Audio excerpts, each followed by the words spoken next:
वासुदेवाय ॐ नमो भगवते वासुदेवाय ॐ अज्ञानतिमिरान्धस्य ज्ञानाञ्जनशलाकया चक्षुरुन्मिलितं येन तस्मै श्रीगुरवे नमः। श्रीचैतन्यमनोभीष्टं स्थापितं येन भूतले स्वयं रूपकदा मह्यं ददाति स्वापदान्तिकं वन्देऽहं श्रीगुरो श्रीयुतापदकमलं श्रीगुरुन् वैष्णवांश श्रीरूपं साग्रजातं सहगणरघुनाथान्वितं तां सजीवं साद्वैतं सावधूतं परिजनसहितं कृष्णचैतन्यदेवं श्रीराधाकृष्णपादान् सहगणललिता श्रीविशाखान्वितांश नमः ॐ विष्णुपादाय कृष्णप्रेष्ठाय भूतले श्रीमते भक्तिवेदान्त स्वामिनिति नामिने नमस्ते सारस्वती देवे गौरवाणी प्रचारिणे निर्विशेष शून्यवादी पाश्चात्यदेशतारिणे नमो महावदन्याय कृष्णप्रेमप्रदायते कृष्णाय कृष्णचैतन्य नामिने गौरतुषे नमः। हे कृष्णा करुणा सिन्धु दीनबन्धो जगत्पते गोपेशा गोपिकान्ता राधाकान्ता नमोस्तुते। तप्तकाञ्चन गौराङ्गी राधे वृन्दावनेश्वरी वृषभानुसुते देवी प्रणमामि हरिप्रिये वाञ्छाकल्पतरुभ्यश्च कृपा सिन्धुभ्येव च पतितानां पावनेभ्यो वैष्णवेभ्यो नमो नमः। जय श्री कृष्ण चैतन्य प्रभु नित्यानंद श्री अद्वैत गदाधर श्रीवासादि गौर भक्तवृंद। हरे Krishna Krishna Krishna Hare Hare Hare Ram Ram Ram Hare Hare. Hare Krishna. Welcome to all the devotees to our weekly Bhagavatam study. So, in the last few weeks, we have just began Canto 5, wherein we discussed about the wonderful activities performed by Priyavrata and his attainment of perfection. Then, the activities of Agnidra and his perfection. Then, the activities of Nabi and his perfection. Then, we saw the appearance and activities of Lord Rushabhadeva. How did he exemplified the brahmachari ashram as a brahmachari, the grahastha ashram as a grahastha, and now next chapter will talk about how did he exemplified the renounced order by becoming a renounced person. But before that, before winding up his household pastimes as a responsible father and as a responsible king, he is making his final instructions specifically to his sons, in generally to all the citizens, and from Bhagavatam point of view to all of us. Even today also, all these teachings are very much relevant to all of us. Just like Lord Krishna made Arjuna as a nimitta, as an instrument, and taught Bhagavad Gita to all of us, similarly Lord Rushabhadeva making his 100 sons as nimitta, and through them he is teaching all of us what should be the goal of life, how to accomplish that goal of life. So in this way. So Lord Rushabhadeva instructs his son in the 5th chapter, after giving instructions on bhakti to Bhagavan to his sons and citizens. Lord Rushabhadeva makes Bharata the king, and he goes to the forest and shows the conduct of a dumb man. So the one of the third purpose of his appearance is to teach the Jada Yoga to the Jnanis. That he will describe that is described in the end of this chapter. So, but before, there are wonderful teachings starting from verse number 1 to 27. These are all teachings by Lord Rushabhadeva. So elaborate teachings, very power packed and very strong and very straightforward. And today we'll try to discuss these teachings, and the remaining things we can discuss next week. It was mentioned in the previous chapter. Okay, one second.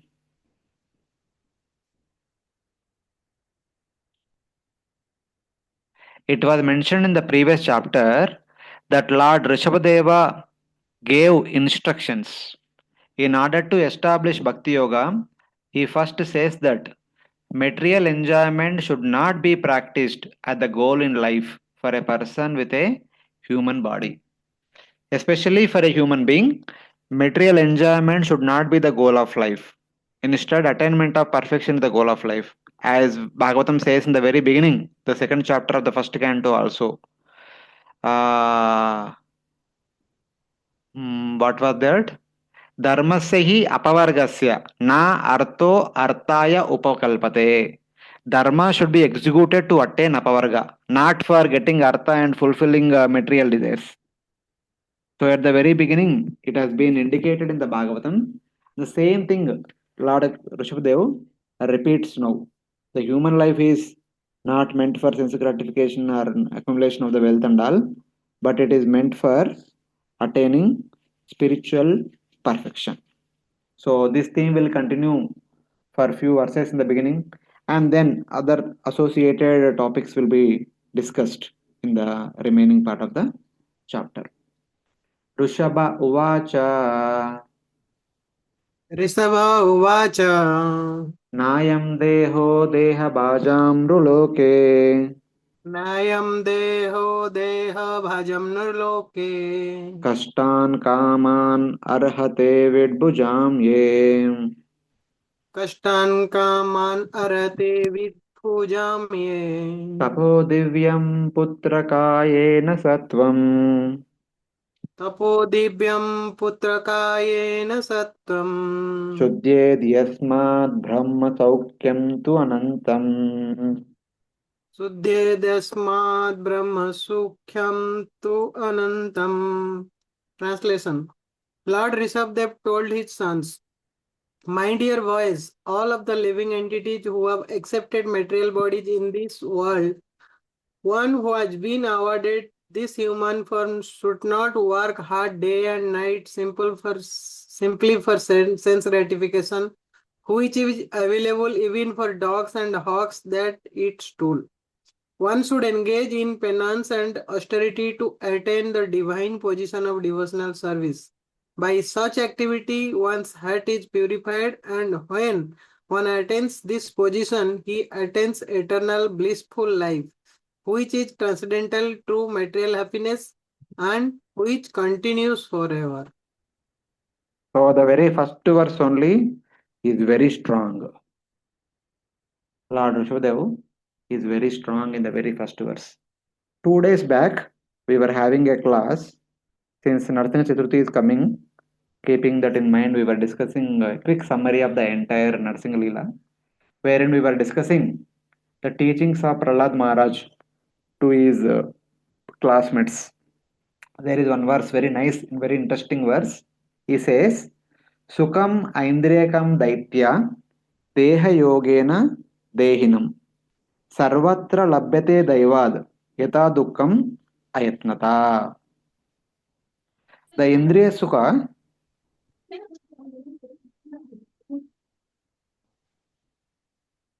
Indriya Sukha, Sukam Indriyakam Daitya Deha Yogena Dehinam. For every embodied person, the Indriya Sukha comes on its own accord. Sarvatra Labhyate Daivad. Under the supervision of the Daiva, destiny, the Indriya Sukha will be equally awarded to each and every living entity. Everyone is entitled. Just like everyone is entitled for dukkha. Just by being in this material world, one is entitled to have dukkha. Yata dukkam ayatnata. No one endeavors to get dukkha, but it comes on its own. Similarly, the sukha is also predefined. It comes on its own.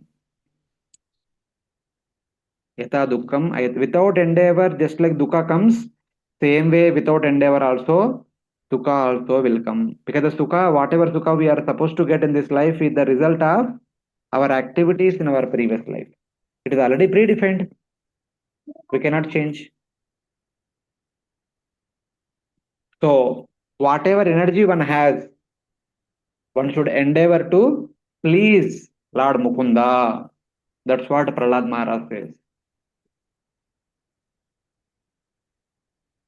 So, instead of working hard to increase one's material sense gratification, one should utilize all one's energies to attain shelter at the lotus feet of Mukunda. That's what Prahlad Maharaj says.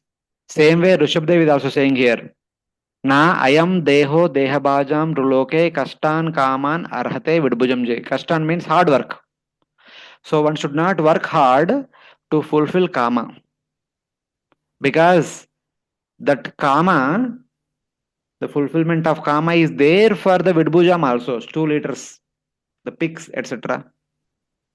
So in that way, the jiva should not use his human body for enjoying objects which give suffering and which are available for the pigs. O sons, one should perform austerity for attaining the Lord, by which the heart becomes purified. One should make one's life as tapasya. By that tapasya, heart becomes purified.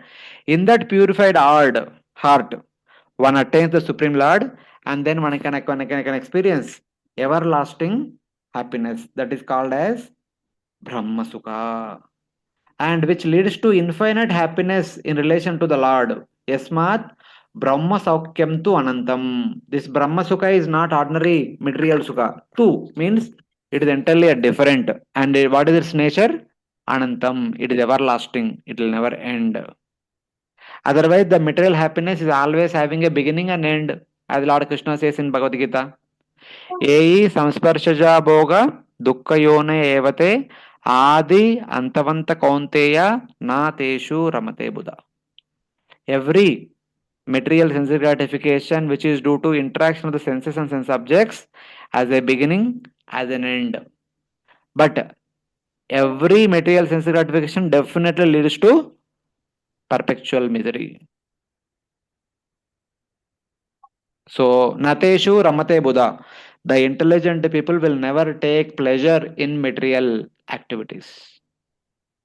Same way here, Lord Rushabhdev is telling that one should perform austerity for attaining the Lord, by which the heart becomes purified and which leads to infinite happiness in relation to Supreme Lord. This should be the goal of life. One should not have desires which give trouble, such as seeing or touching a woman. Why? These desires are available in the pig body. By enjoying material objects, the human body becomes equal to that of pig. Srila Prabhupada writes in the purport that pigs are known for two things.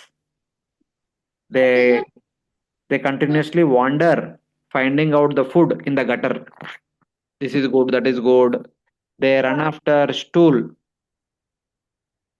And second one is they run after the counterpart. The male pig runs after female counterpart, female pig runs after male counterpart. They are the two things which the pig is known for. So a human being should not be like a pig. If one is endeavoring just like pig, one becomes pig, like that. Here it is mentioned. One should strive in the human body for what is not available in the pig body. What others cannot do, what the lower species cannot do, the human can do. So human should do that. Austerity is the distinguishing characteristic of human. However, so what humans must do? What is not available for pigs and what human must do? Human must perform tapasya. तो तपस्या तो क्या उसमें क्या बड़ी बात है? The trees also perform tapasya, not eating and tolerating the rain and sun. Now, hot sun, summer is there. All the trees are morning to evening, they are tolerating the intense heat and giving us coolness. That is bigger tapasya. He says that trees can do better tapasya than us. Therefore, such things are excluded by saying that the austerity is related to the Lord. Tapo divyam. This is not material tapasya. Instead, it is spiritual tapasya. It is spiritual austerity. O sons, by this austerity, the antakarana becomes purified. So, man, buddhi, ahankara, chetana, all these are purified by performing divya tapasya. So, in that way. Bhagavad Gita 4th chapter 9th and 10th verses talks about the same concept. Janma karma cha me divyam evam yo veti tatvatah tyaktva deha punarjanma naiti mamiti sojana. Those people who have learnt about the divine appearance and activities of the Supreme Lord will never take birth upon leaving this body. In the next verse, Vitaraga Baikroda Manmaya Ma Upashrita Bahavo Jnana Tapasa Puta Madbhava Magata. Bahavo Jnana Tapasa. Many great personalities made their lives as tapasya in order to attain the knowledge and realization of the divine birth and activities of the Supreme Lord. Such kind of people, Puta, having purified their Antakarana, Madbhava Magata. They went to spiritual world attaining the mood and the nature of the Supreme Lord. So, in this way. So, time and again, Bhagavad Gita Bhagavatam talks about the same concept. So, like that. So, then he says how making the life as tapasya with an intention to attain the unlimited Brahma Sukha. But how do we get inspiration to make our life tapasya? How to get the determination to continue to remain our life in a determined way? That is there. The question is, one may get inspiration momentarily, but we need that constant inspiration. So that is explained in the next verse. Mahasevam dvara mahor vimuktes महासेवाद्वारमाहुर्विमुक्ते tamodvaram yoshitam sangi sangam तमोद्वारं योषितां संगी संगम mahantasya samachitta prashanta महान्तस्ते समचित्ता प्रशान्ता विमन्यवा सुहृदा साधवो ये विमन्यवः सुहृदः साधवो ये. Translation: One can attain the path of liberation from material bondage only by rendering service to highly advanced spiritual personalities. These personalities are impersonalists and devotees. Whether one wants to merge into the Lord's existence or wants to associate with the personality of Godhead, one should render service to the Mahatmas. For those who are not interested in such activities, who associate with people fond of women and sex, the path to hell is wide open. The Mahatmas are equipoised. They do not see any difference between one living entity and the other. They are peaceful and are fully engaged in devotional service. They are devoid of anger and they work for the benefit of everyone. They do not behave in any abominable way. Such people are known as Mahatmas. Hare Krishna. It is said that service to saintly persons is the cause of two types of liberation. Mahasevan dvara mahur vimuktes tamo dvaram yochitam sangi sangam. Whereas the association with men who associate with women is the cause of bondage. There are two things are mentioned here. There are two kinds of association. One is association to saintly persons. Other one is association to those men who are constantly in the association of women. And these two associations will give two kinds of results. The first association of saints will give the result as liberation. The second association with men who are fond of women will give the result in the form of bondage. Tamodvaram. That is Moksha Dwaram. This is Tamodvaram. If we associate with saints, Moksha Dwaram will open. If we associate with sense gratifiers, Tamodvaram will open. These are the two results.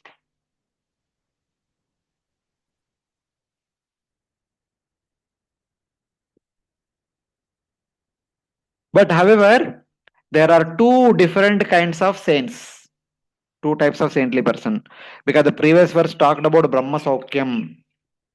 So taking that as a reference, there are two kinds of saints are indicated now. First one is the Brahmavadi impersonalists.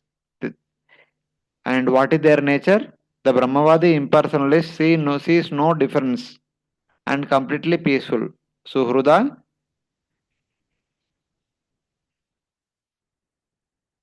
and Sanatana. The Brahmavadi impersonally sees no difference and is peaceful, whereas the devotee has sincere heart and is intelligence is fixed in me. So the two kinds of sadhus. One category of sadhus are Brahmavadi impersonalists who remain peaceful and who sees no difference. So just like in Bhagavad Gita, we see that Vidya Vinaya Sampanne Brahmane Kavi Astini Suni Chaiva Supakecha Pandita Samadarshana. So these personalities does not see the externals; they only see the spiritual spark seated inside the heart of each and every living entity. So in that way. So then na sochati brahmabhuta prasannatma na sochati na kankshati. Prasannatma, they are completely satisfied, they are completely peaceful, and they don't have anything to anchor for, they don't have any lamentation. So in that way. That is the nature of these Brahmavadi impersonalists. And on the other hand, the devotees are sincere in their heart. Samachitta means their heart is dedicated for Lord's service. Savai Manakrishna Padar Vindayor. Vashamshi Vaikunta Gunanu Varnanam. Their mind is always situated on the Supreme Lord. Tasma Sarveshu Kaleshu Ma Manusmara Yuddhita. Yenakena Prakarena Manakrishna Niveshayat. So in that way, they have a sincere heart and their intelligence is fixed in me. तस्मा सर्वेषु कालेषु मा मनुस्मर युध्यच्च. Okay, one more thing is there na buddhi yoga upashritya, their intelligence is situated in the Supreme Lord. Mayarpita manobuddhir mame vaishasi asamshayam. So their mind and intelligence are all offered to Supreme Lord. Such kind of people definitely will attain the Supreme Lord without any doubts. That is what Lord is indicating in the Bhagavad Gita. So the nature of Brahmavadi impersonalists is also indicated. The nature of devotees is also indicated in Bhagavad Gita. And it is briefly mentioned here. Samashitta and Prashanta. They are the two qualities in there. So Prashanta means for a devotee is their intelligence is fixed in me. So in that way. Both type of saintly persons are devoid of anger, Vimanyava. They are friendly to all and they do not see faults in others. They are sadhu. Sadhu means not seeing faults in others. This is the meaning of sadhu. Suhruda is friendly to all. Vimanyava means vimastaraha. No anger, no envy towards anybody. From the human body, one can gain deliverance or fall down. The cause for both lies in the human body. So human body is the reason for this. Mana eva manushyanam karanam bandha mokshayo. For the human beings, our mind is the cause of moksha or bondage. The mind itself can cause moksha, the mind itself can cause bondage.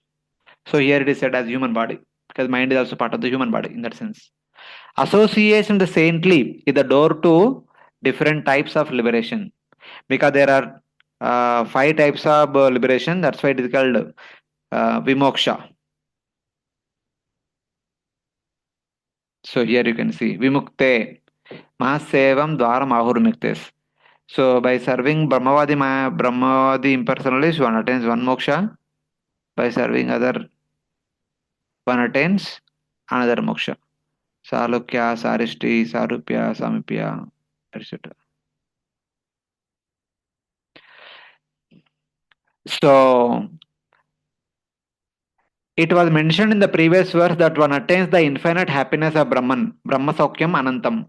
The Brahman has two types, impersonal Brahman and personal Brahman.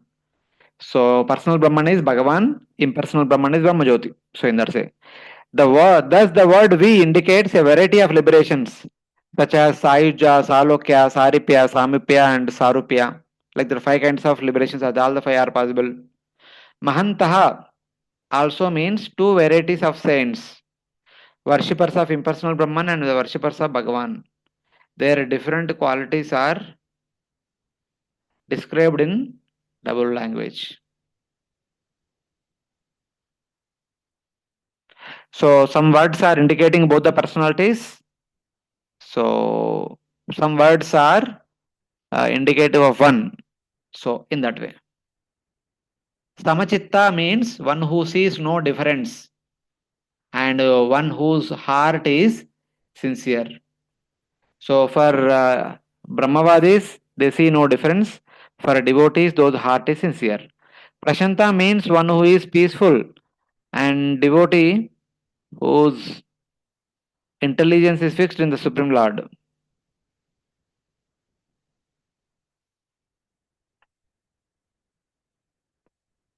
So Prashanta means one who is peaceful and the devotee whose intelligence is fixed in the Lord.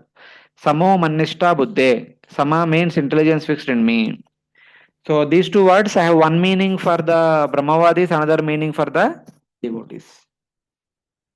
Vimanyava, Suhruda, Sadhava have the same meaning for both Brahmavadis as well as for devotee. Sadhava means those who do not see faults in others. So in this way, the importance of associating sadhus is indicated and who are sadhus are also indicated. What kind of people are sadhus and what kind of people's association should not be neglected is indicated in this verse. So in that way.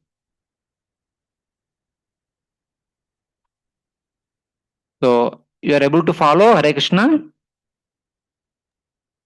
Yes, Prabhu. Yes, Prabhu, yes. Yeah. Yes, Prabhu. Yes, Prabhu. So Lord Rushabhadeva further continues. ये वा महिष्ये सौहृदार्त्या ये वा मयि से कृतसौहृदता जनेषु देहाम्बरवार्तिकेषु जनेषु देहाम्बरवर्तिकेषु गृहेषु जायात्मजरातिमस्तु गृहेषु जयात्मज प्रतिमस्तु न प्रीतियुक्ता यावदर्थाश्च लोके न वृत्तियुक्ता यावद् अर्थश्च लोके. Translation: those who are interested in reviving Krishna consciousness and increasing their love of Godhead don't like to do anything that is not related to Krishna.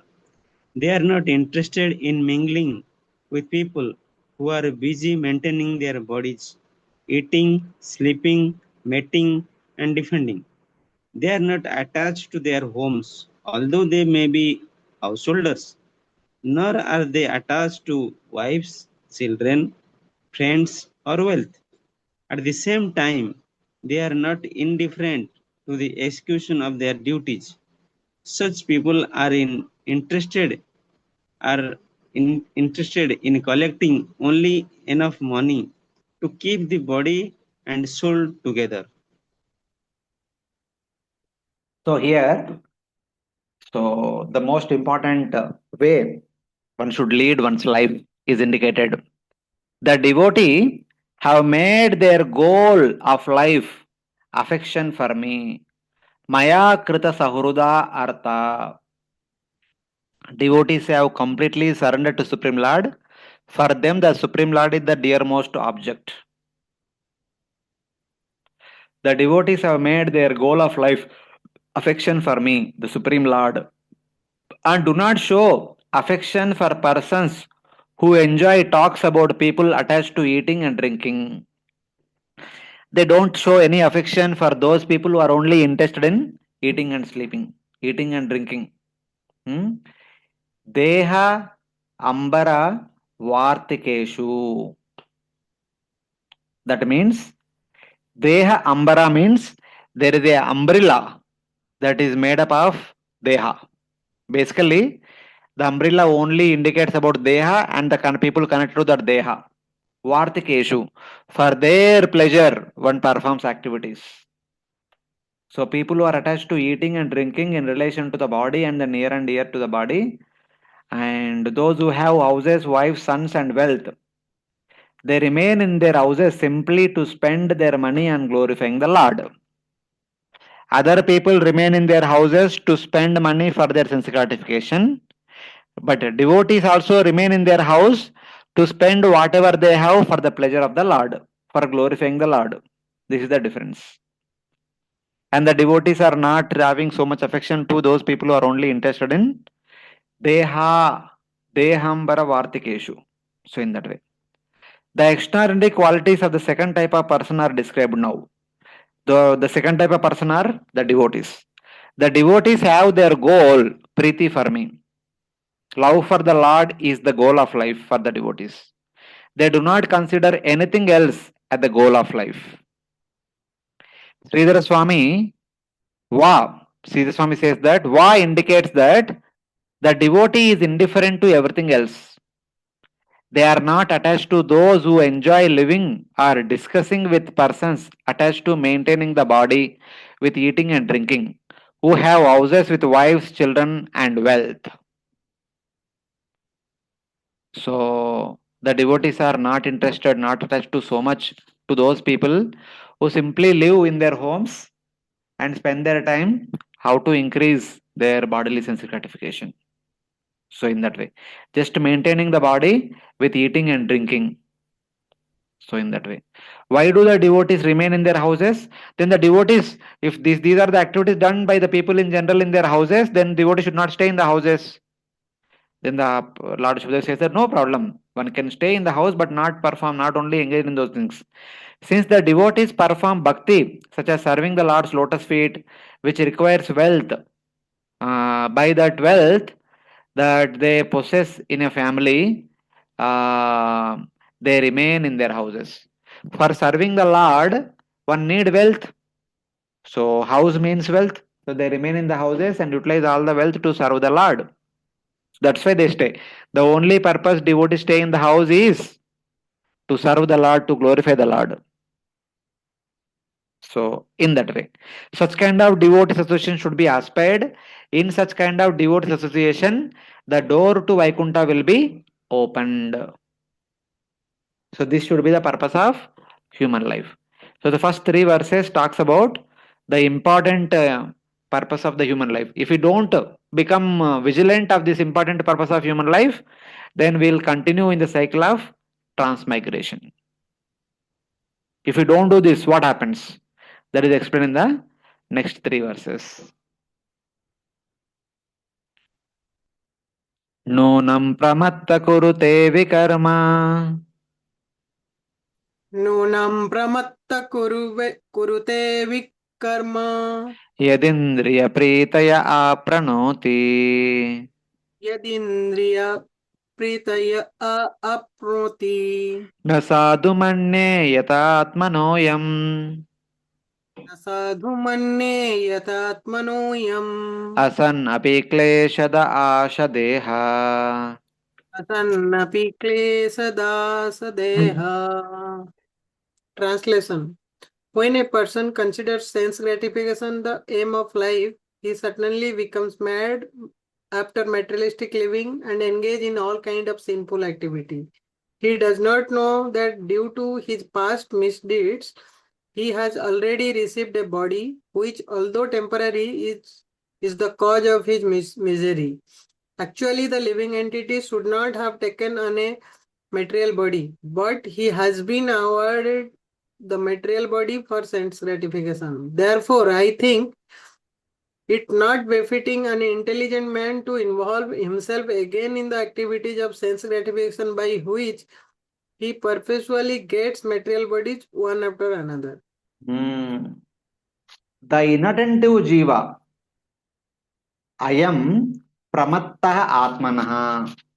Pramatta means, matta means mad. Pramatta means fully mad. So a person who is not conscious of one's own self, so such a inattentive person becomes absorbed in actions for pleasure of the senses. Indriya priti apranoti. And thus engages in sin. Nunam kurute vikarma. They will do vikarma. Nunam means certainly, by which one receives another body, which gives more suffering. Kleshada, क्लेश को देने वाला देह को प्राप्त करेंगे, and which actually does not belong to the jiva at all. Asadapi, I do not consider such actions are proper. The future birth in which there is a lot of misery, Such kind of situation is not at all favorable for Jiva. That body does not belong to Jiva. Just by performing some sinful activities for the immediate sense gratification, one is forced to get a miserable body in the next life. Such kind of situation is not proper. Such kind of attainment of results is not at all a good destiny, like that Lord Rushabhadeva is telling. He already stated that those persons who are attached to women, those persons who are attached to men, who are attached to women, fall down. So the second verse he said, na, Tamo dwaram yoshitam sangi sangam. Yoshitam sangi sangam. Those who are in the association of those men who are in the company of women will lead to hellish condition. He illustrates this and laments for those people. When a person acts for the sense pleasure, he engages himself in sinful activities like enjoying others' wives. When a person is interested in sense gratification, he not only runs after one's own women, they run after other women also. Such kind of sin leads to future greatest misery. Because of previous sins, one attains the present body which gives intense suffering.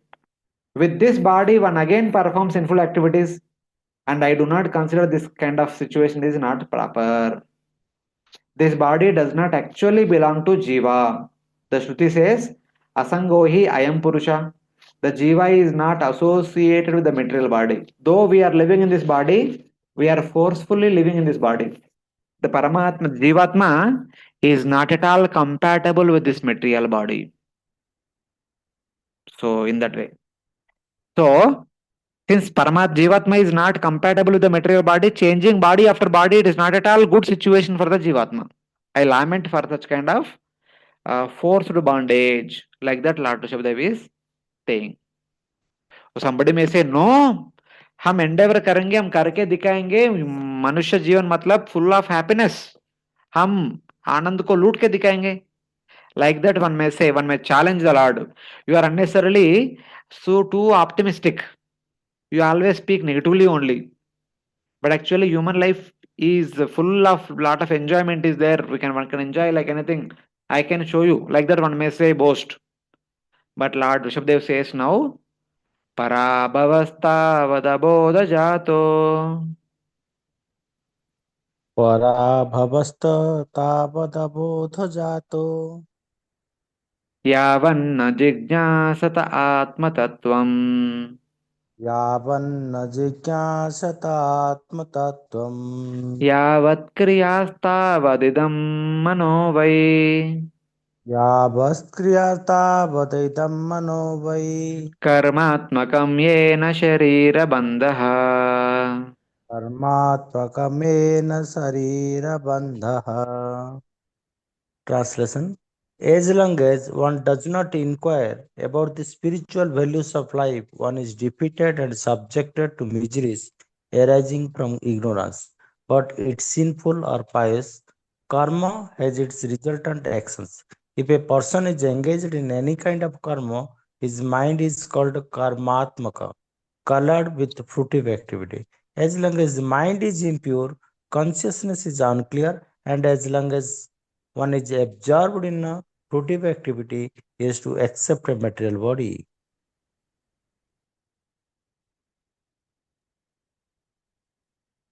So here, Lord Rushabhadeva is continuing saying some of the important aspects, wherein he says, as long as the Jiva does not inquire about the Atma, yavanna jignashata Atma Tattvam, until then, one remains in bondage, tavat parabhava, created by ignorance of one's own self.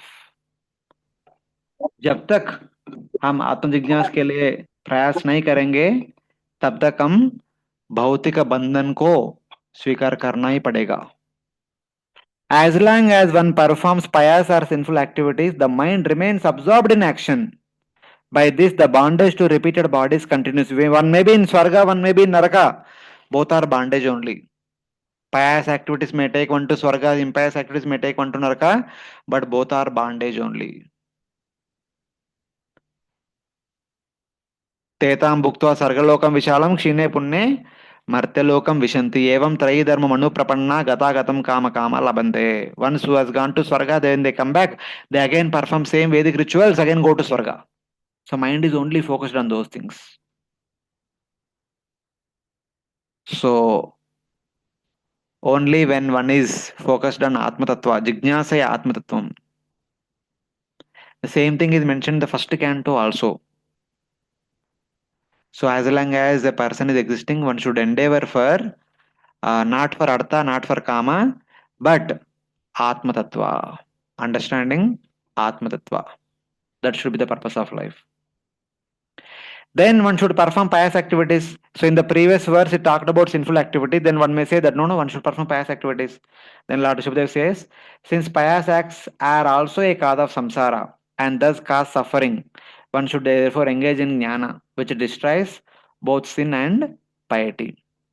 Dependence on karma or bondage of the jiva is produced from ignorance. This remains as long as one does not inquire about Atma. As long as we do not endeavor to inquire about Atma, it will happen. That's why the first aphorism of Vedanta Sutra is Atato Brahma Jijnasa. Somehow, finally, you have attained human birth, human body. Now it is the time for inquiring into Brahman. ज्ञानाग्निना ज्ञानाग्निना सर्वकर्माणि भस्मसात् कुरुते Arjun. O Arjuna, the fire of knowledge burns all karmas to ashes.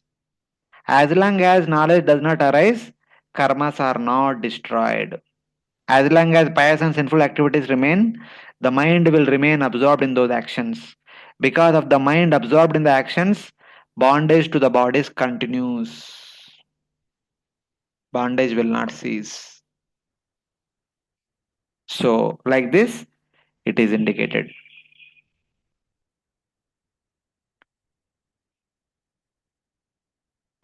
If a person becomes pramatta or only interested in material activities, one is bound perpetually in this material world. Instead, one should become apramatta, attentive, and make an endeavor to understand the true nature of the self and the Supreme Lord. That will award one liberation. Therefore, what one should do? Evam manak karma vasham prayunkte.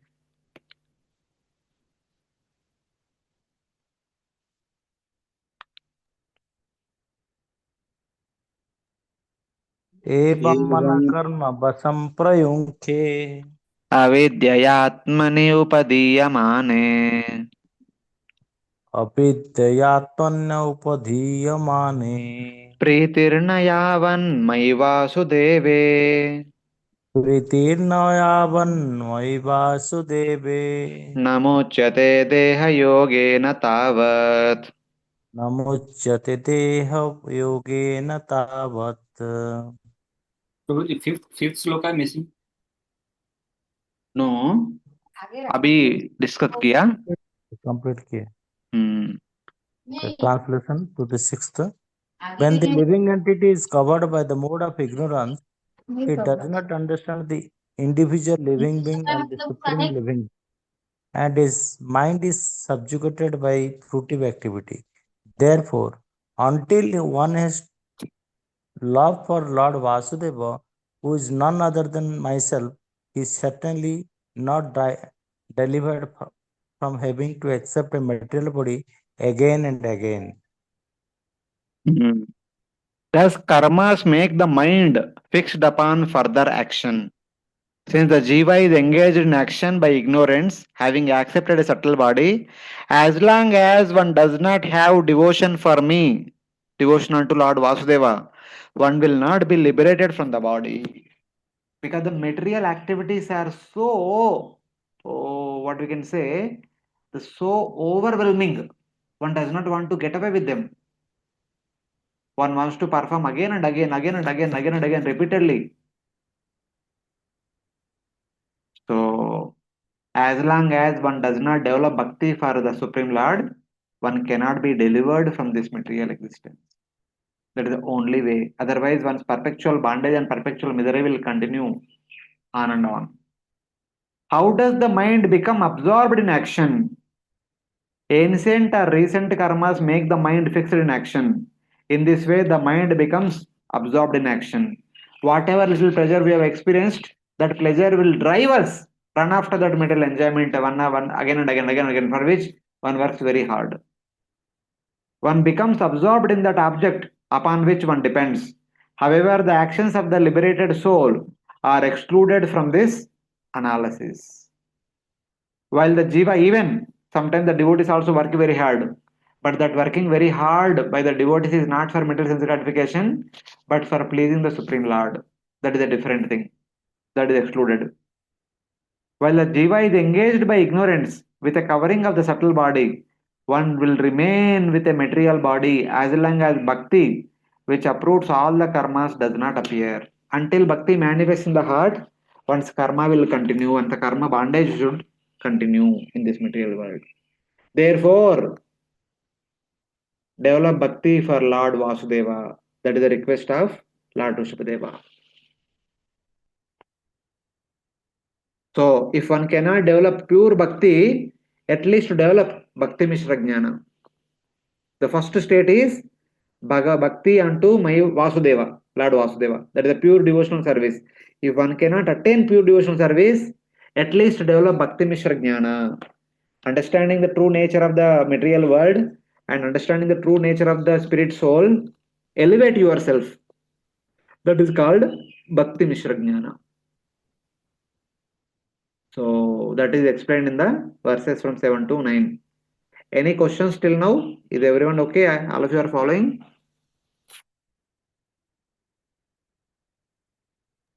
Yes, please. Okay.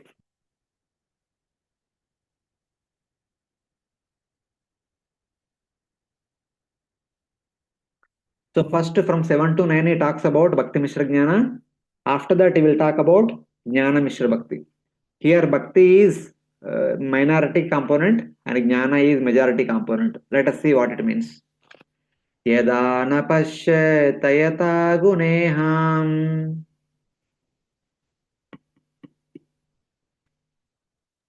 यदा न पश्यत् यथा गुणेहाम् स्वार्थे प्रमत्ता सहसा विपश्येत् स्वार्थे प्रमत्ता सहसा विपश्चित गतस्मृतिर्विन्दति तत्र तापान् तथा स्मृतिर्विन्दति तत्र तापा आसाद्य मैथुन्यमगारमज्ञा शाद्यमैथुन्यमगारमञ्जया.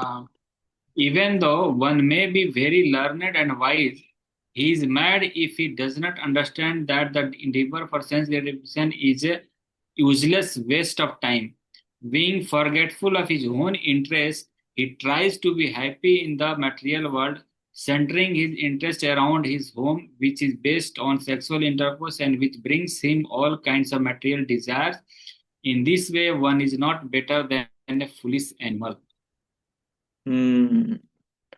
Here he says, when the wise man does not see that desire for sense objects is useless, he becomes a fool, and suddenly forgetting his true nature, he attains a house meant for sexual pleasure and experiences extreme suffering. The same thing is still continuing. If one is not interested in Atma Tattva, if one is only interested in sense gratification, such a person only experiences extreme suffering.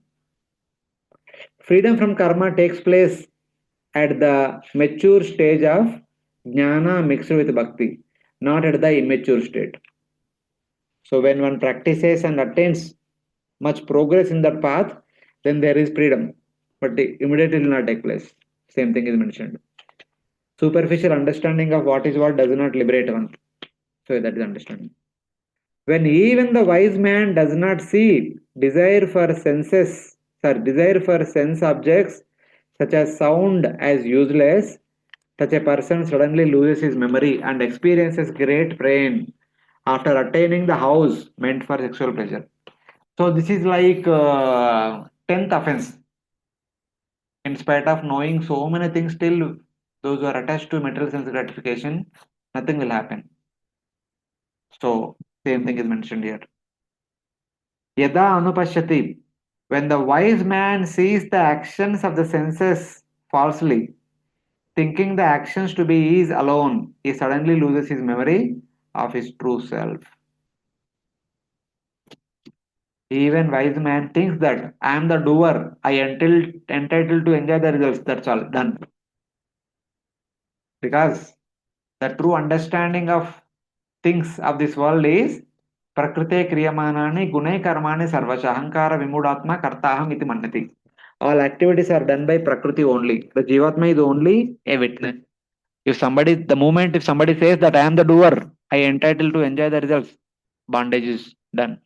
One is bound. So in that way. Then the same thing further continues.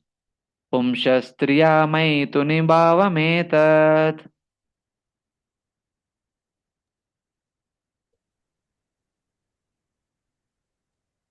पुंसा स्त्रियामेतुनिभावनेतम् तयोर्मितो हृदय ग्रन्थिराहो. तयोर्मिथो हृदयग्रन्थिमाहो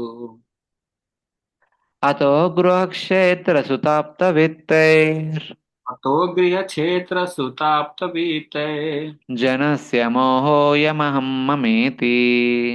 धनस्य मोहम् अयम् अहम् ममेति. The attraction between male and female is the basic principle of material existence. On the basis of this misconception, which ties together the heart of the male and female, one becomes attracted to his body, home, property, children, relative, and wealth. In this way, one increases life's illusion and blinks and thinks in terms of I and mine. The relationship between a man and woman is called double bondage. This creates illusion for the jiva in relation to house, property, sons, relatives, and wealth, in which one thinks, I am this is mine, aham mameti. So when one identifies the action of one's senses with oneself, the illusion arising from association with family members is greater than anything else. Same thing. Prakrite kriyamanani gunai karmani sarvasha ahankara vimudatma. When we identify that whatever activities are being done by the senses, as if we have done all those activities, that produces illusion. And that illusion makes us become attached to the association of the family members. So, in that way, two knots are tied between husband and wife. One knot is, this is my wife. On this knot, the second knot is tied. This is my husband. From both the sides, there is strong bondage that is being indicated here. Though the man may desire to give up relationships, the wife will not give him up. This is the depth of the knot. Because there is double bondage, it is very difficult to come out. But the attachment or bondage with other objects is only singular. The knot tied between the father and sons is also implied. Father, son, wife and husband is double bondage. But if one is not attached to a family, but identifies as one's possessions, one's clothing, chair, or utensils, the bondage is not so great, since there is no mutual bondage.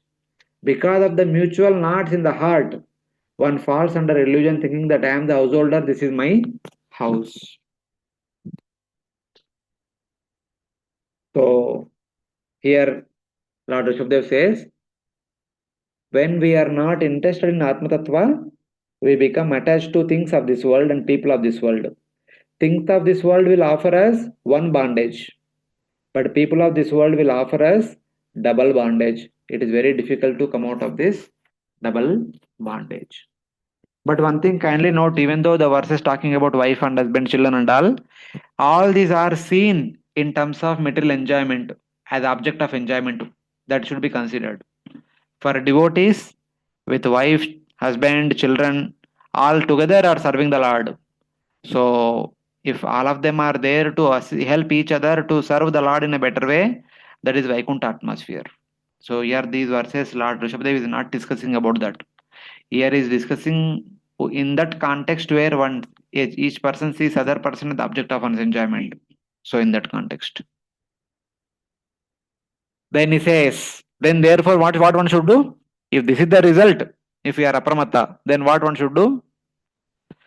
यदा यदा मनोहृदय ग्रन्थिरस्य यदा मनोहृदय ग्रन्थिर्तस्य कर्मानुबद्धो दृढ आश्लतेता कर्मानुबद्धो दृढ आस्लतेत तदा जन संपरिवर्तते स्मात् तदा जना संपरिवर्तते स्मात् मुक्ता परं याति अतिहाय हेतुम् मुक्ता परं याति अतिहाय हेतुम्.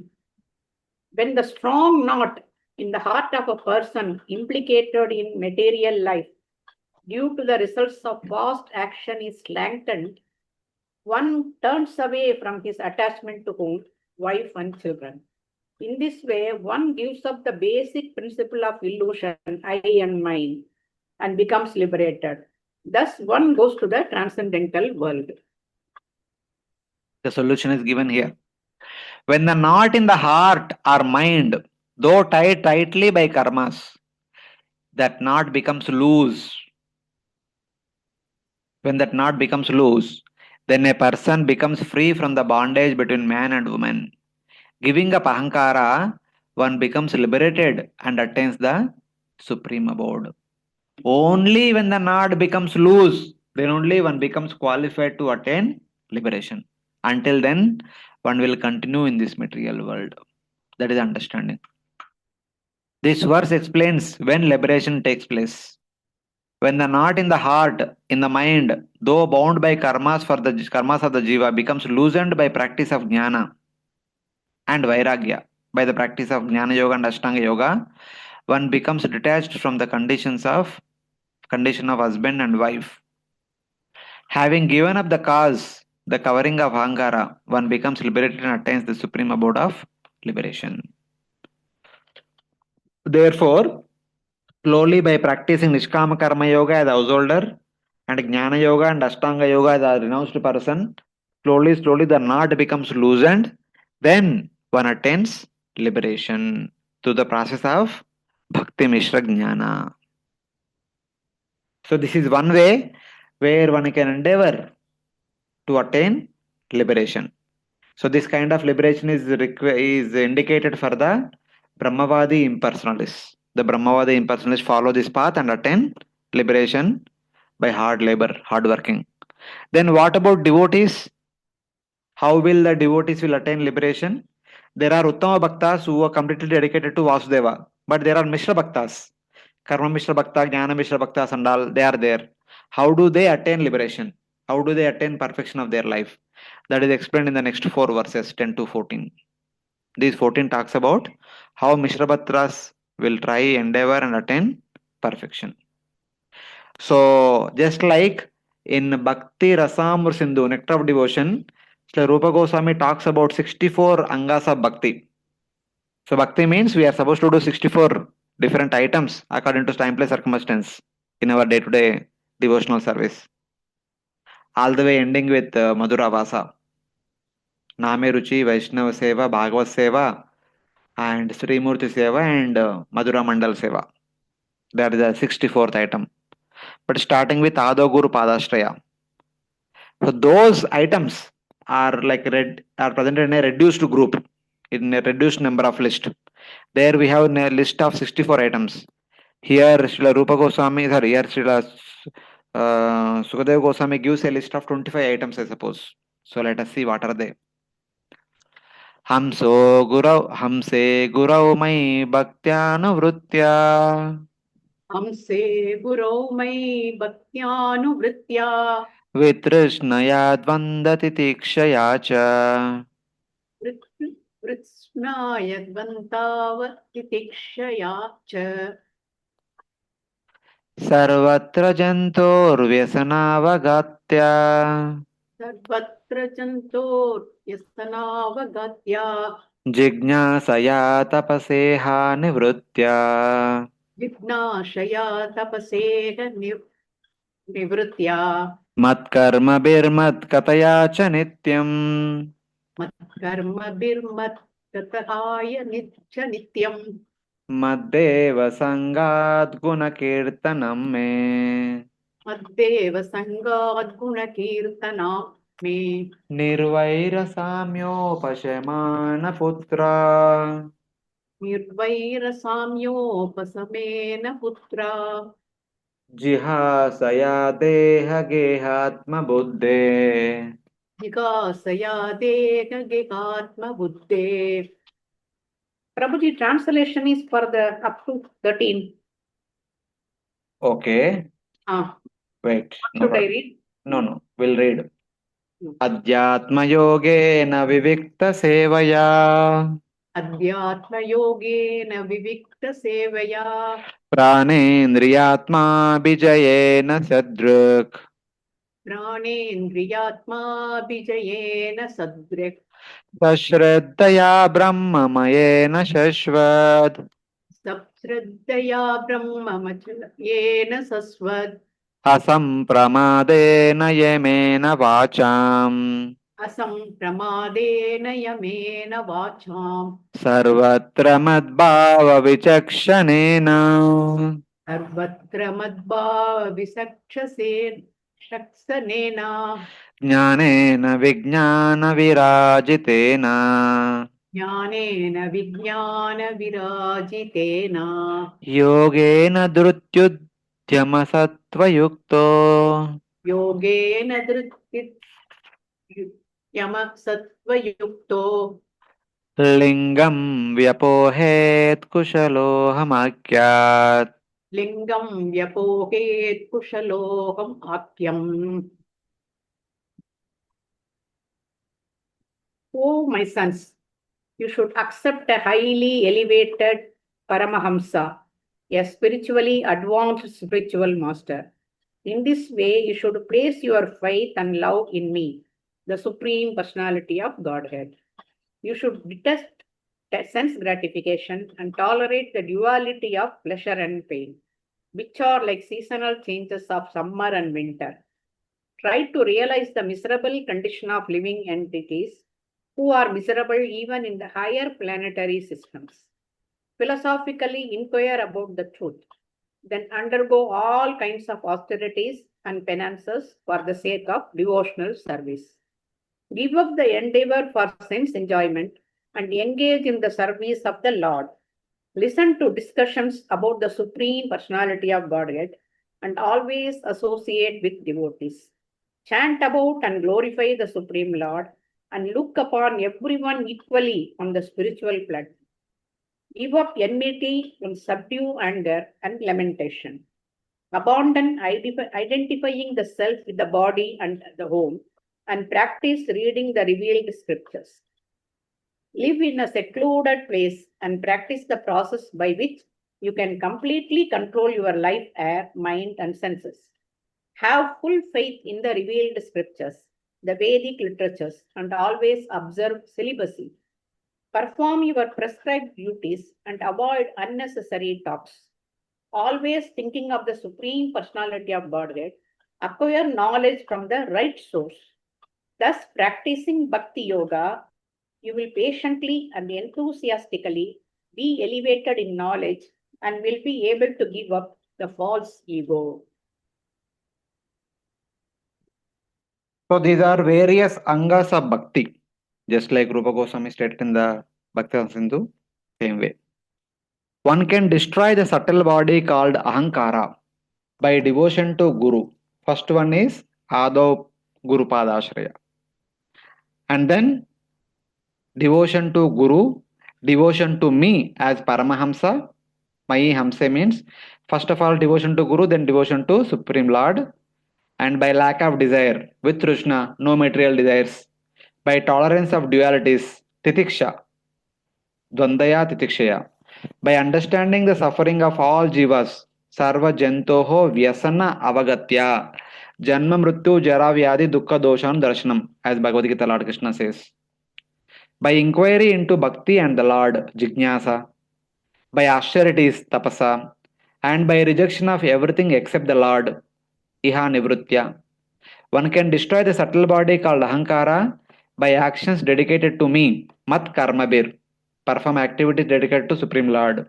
By speaking about me constantly, mat kataya cha nityam, instead of speaking so many mundane subjects, speak Krishna katha.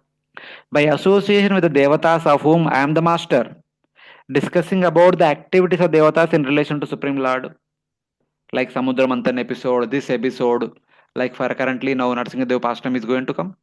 So if we want to discuss the appearance of the Lord, we need to discuss the pastime of Devata, Hiranyaksha, Hiranyakashipu, Prahlad, everything. So in that way, then only finally Narsingadev appears. If we simply talk about appearance of Narsingadev from pillar, it does not make any sense. So in that way, by chanting my glories, Guna Kirtana. Yes, we always do Nama Kirtan. We should also do Guna Kirtan, Leela Kirtan also. By showing no hatred to others, taking others' suffering as one's own, by absence of anger and lamentation, and by desire to give up identity with house and body, even though it is impossible to give up those identities. So in the first two verses, these are 25 items are mentioned. In the next two verses, there are a few more also mentioned. So let us kind of elaborate what is the meaning of these things. Having said that, one can destroy the subtle body by Bhakti Mishra Jnana. Now, Lord Rushabhadeva explained that one can also destroy the subtle body by the practice of Jnana Mishra Bhakti with 25 parts. This is explained in the 4 verses 10 to 13. Those practicing pure bhakti destroy the subtle body by 15 types of actions. So, the first 15 items are part of the pure bhakti. The remaining items, these 15 and the remaining are part of the Mishra Bhakti. So, that way you can understand. So, one can destroy the subtle body of false identity by devotion to Guru, by devotion to the Lord, who have taken the form of a Paramamsa, by lack of desire, by tolerating dualities, by understanding the suffering of living entities, by inquiring concerning the Supreme Lord and Bhakti, by austerity such as Ekadashi and Kartika Vrata, and by restriction of eating and sleeping related to service to the Lord Vishnu and Vaishnavas. Yuktahara viharasya eksucheshasa karmashu, are eating only prasad, not eating outside food. By being devoid of anything except bhakti to the Lord, bhakti karne ka. One should also associate with the devatas whom I am the master. One should have no hatred, be equal to all, taking others' happiness and distress as one's own. One should control anger and lamentation. One should have a desire to give up identity with the house and body, since it is impossible to give up that identity. So these are the 15 items exclusively for pure devotees. The remaining items are for pure devotees as well as for Mishra Bhaktas. So they are mentioned in the next two verses. So 15 are mentioned in the first two verses. Other 10 will be mentioned in the next verses. Where it is said, endowed with determination, effort and enthusiasm, Usaha Nishya Dhairyat, Dhruti Udyama Sattva Yukto. One gives up the subtle body by Adhyatma Yoga. Endowed with determination, effort and enthusiasm, one gives up the subtle body by Adhyatma Yoga. Living in a solitary place, Vivikta Utti, completely controlling the senses, life affairs and mind, keeping the body, mind and senses under complete control. Faith in the scriptures, Yat Sastradaya, constant celibacy, Brahmacharya, non-rejection of duties, Asampramadena, so one should perform one's own duties for the purification. Control of speech, Yamena Vacham. Seeing my presence everywhere, Sarvatra, Madbhava Vichakshana. So, yo pashyati mam sarvatra sarvam cha may pashyati. By knowledge which produces realization. Jnanena vijnana virajitena. So, one should have that knowledge that Paramatma is everywhere. So, seeing Paramatma everywhere, slowly by that practice, one actually realized of Paramatma's existence everywhere. And finally, by the practice of Ashtanga Yoga. So, all these are little jnana is there. And finally, by practice, by taking shelter of Ashtanga Yoga, one can give up this body and attain liberation. This is Mishra Bhakti. So, in that way, one should not give up obligatory duties. One should see my existence everywhere. One should have knowledge which produces realization. knowledge made more beautiful. One should practice Ashtanga Yoga endowed with enthusiasm. One gives up the subtle body. So basically, as it is mentioned, the first 15 are exclusively for pure devotees. The next 10 are for the mixed devotees. So where they have a component of jnana, they have a component of Ashtanga Yoga, by which they attain liberation quickly. So in that way. Then finally what Lord says, so when one follows these 25 items, one definitely attain freedom from material bondage. That will be said in the 14th verse. Karmashayam hridaya granthi bandham कर्माशय हृदय ग्रंथि बंधम avidyaya sadhitamapramаттah अविद्यासादितम् अप्रमतं anena yogena yatopadesham अनेन योगेन यथोपदेशम् samyak vyapohyo yogat. सम्यक् व्यापोह योपरमित योगात्. As I have advised you, my dear sons, you should act accordingly. Be very careful. By these means, you will be freed from the ignorance of the desire for fruitive activities, and the knot of bondage in the heart will completely severed. For further advancement, you should also give up the means. That is, you should not become attached to the process of liberation itself. Hare Krishna. So here finally Lord says, according to the instructions of Guru, by the practice of this yoga, with attention, being apramatta, one should completely destroy the bondage created by the knot in the heart, in which dwells all the karmas and which is produced by ignorance, avidya. Then one should give up the process as well. Slowly, one should practice this jnana and ashtanga and all other things. When one attains perfection, give up all the processes and attain the abode of the Supreme Lord, liberation. One should then give up the practice by which one destroys the subtle body. One should destroy the subtle body in which the karmas, karmashayam, are situated by the practice of jnana yoga and ashtanga yoga according to the teachings of Guru. Not going beyond that, not by one's own learning or by reading books alone or by one's own observations. So this process should be followed by following the shelter of a Guru, not by one's own endeavor. Just by hearing something and reading something and studying something, one cannot start and attain perfection. That is not possible. One should follow the Guru. Only by the mercy of Guru, by the teachings of Guru, one can attain perfection in one's own sadhana. That is clearly indicated here.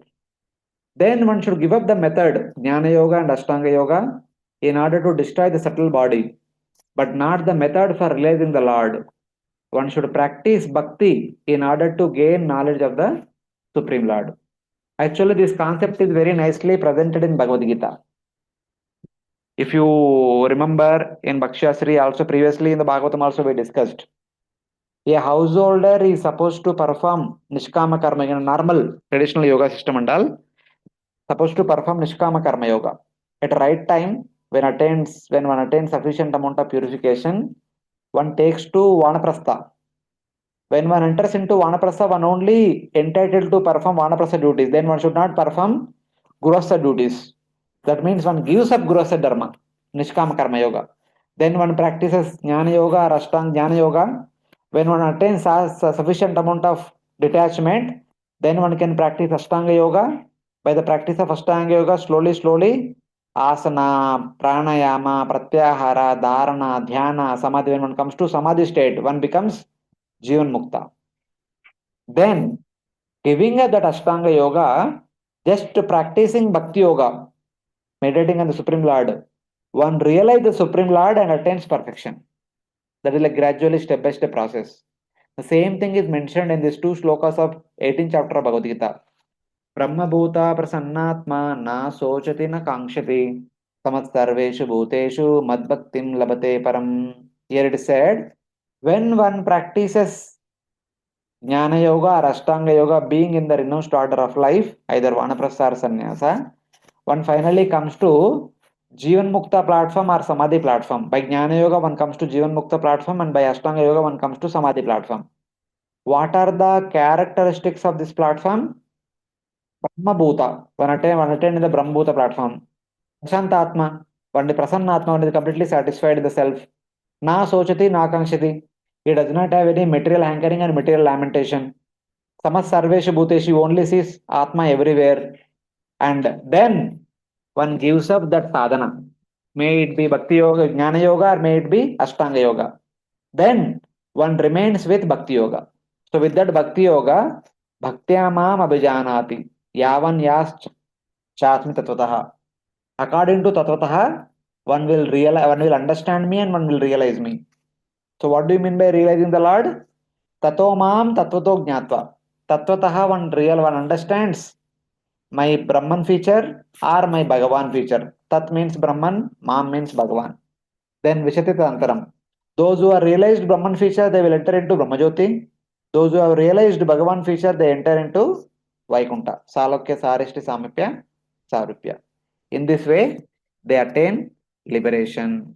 And even if one attains realization of the Lord, one does not give up bhakti at all.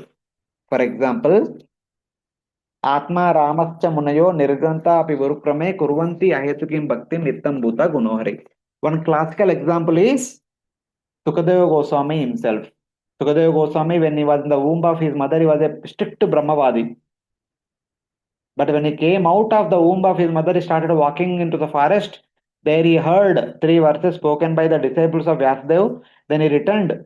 He learned the whole Bhagavatam. Then he became a pure Bhakta.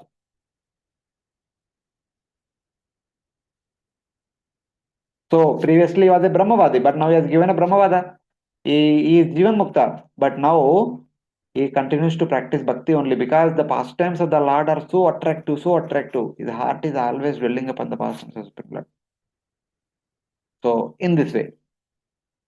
So how to remain aloof like this? So with this, in this way, one attains perfection, one attains liberation, like that it is indicated. Some say that one gives up the process, all processes except bhakti. Sarvadharman parityajya mamekam sharanam raja. So one can give up all other dharmas, but one should never give up the dharma of surrendering to Supreme Lord. With that surrender to Supreme Lord gives the realization of the Supreme Lord and gives the entry into transcendence. May it be Vaikuntha, may it be Brahman. Both will be obtained only by the mercy of the Supreme Lord. That should never be given up. So this is how one should practice either Uttama Bhakti or Bhakti Mishra Jnana or Mishra Bhakti, Jnana Mishra Bhakti. Then attain the corresponding destiny. So in this way, Lord said, because since we have already attained human life is not meant for physical devotion, it is meant for tapasya. That tapasya will award one liberation. For that, if you want to get constant inspiration, always associate with the devotees who are Samashitta, Prashanta, Suhruda, Sadhavo, Vimanyava. So in that way. This is the formula. Okay. Vasudev Krishna Prabhu. Yes, Prabhuji. Yes, Prabhuji. Prabhuji, my doubt is that you told no that nectar of devotion also 64 qualities are there mentioned, and here also 25 qualities. So the difference, what I understood, you will correct me, Prabhuji, please. There, what the 64 quality, that is the pure devotional service, 64 qualities, and here it is mixed devotional service. No. There also it is Vedi sadhana only. So Vedi sadhana, that is Uttam Bhakti only. There, because since Rupa Goswami is directly present into devotees, their nature is mostly in our day-to-day devotional activities. But here, since it is for common to all, these are like there it is like more action oriented. Here they are mostly principle oriented. So that is the difference we can see. And that is more into devotees, and it is exclusively for bhaktas, and this is Yes, this is all inclusive. This is for all. In that way we can take. okay. Okay. And Hare they're Krishna. mostly action specific. Here concept specific. Yeah. So in that way Yes. we can see. Understood. There we have Yes. things like worship Tulasi, offer prayers. Prayers also have three Especially divisions: Japa, devotee. Vandana, Smriti, the Stotram, like that. They are like detailed actions Yeah. in that. Okay, bro. Hare Krishna. Thank you. Other devotees, anybody have any question? This is probably last I will ask also. Okay, fine. We'll continue. So now, so for everything we need to take shelter of Guru. That is mentioned. One cannot do on one's own by reading some books and hearing here and there. Not like that. One should always take shelter of Guru. Now the question is, who can be a qualified Guru? That will be addressed in 15 to 18. You mentioned that the qualification for liberation is that one should be convinced of the fidelity of sense gratification. This is the first point. Then but what about people who want to enjoy sense gratification? What is the suitable path for them? Is it karma kanda? So before entering into the importance of Guru, so everyone cannot be interested in attaining liberation. Some people are, other people also there. So what do you recommend for them? Like that one may ask. So that is indicated now. Putram shashisham shanrupo gururva पुत्रां सशिष्यां सनुपो गुरुर्वा malloka kama madanugraharta मल्लोककामो मत् अनुग्रहार्ता ittam vimanyur anushishyad tajnan इत्थं विमन्योर् अनुशिष्यत् अतज्जान् नयो जयेत् कर्मसु कर्म मूढान् न योजयेत् कर्मसु कर्म मूढान् कं योजयन्मनुजोर्तं लभेत कं योजयन् मनुजो तं लभेत निपातयन्नष्टदृशं हि गर्ते निर्पातयन्नष्टदृशं हि गर्ते. If one is serious about going back home, back to Godhead, he must consider the mercy of the Supreme Personality of Godhead, the summum bonum and chief aim of life. If he is a father instructing his sons, a spiritual master instructing his disciples, or a king instructing his citizens, he must instruct them as I have advised. Without being angry, he should continue giving instructions even if his disciple, son, or citizen is sometimes unable to follow his order. Ignorant people who engage in pious and impious activities should be engaged in devotional service by all means. They should always avoid fruitive activity. If one puts into the bondage of karmic activity his disciple, son, or citizen who is bereft of transcendental vision, how will one profit? It is like leading a blind man to a dark well and causing him to fall in. If somebody is interested in sense gratification, how should we deal with them? That is the context. So here the Lord is saying, the king or the guru, desiring to attain my abode in order to obtain my mercy, should teach his sons or his students. The king should teach his sons, the guru should teach his students without becoming angry. He should not instruct the ignorant bewildered by karma by performing karmas. What is achieved by engaging the ignorant man in karma? It is like throwing a blind man in a well.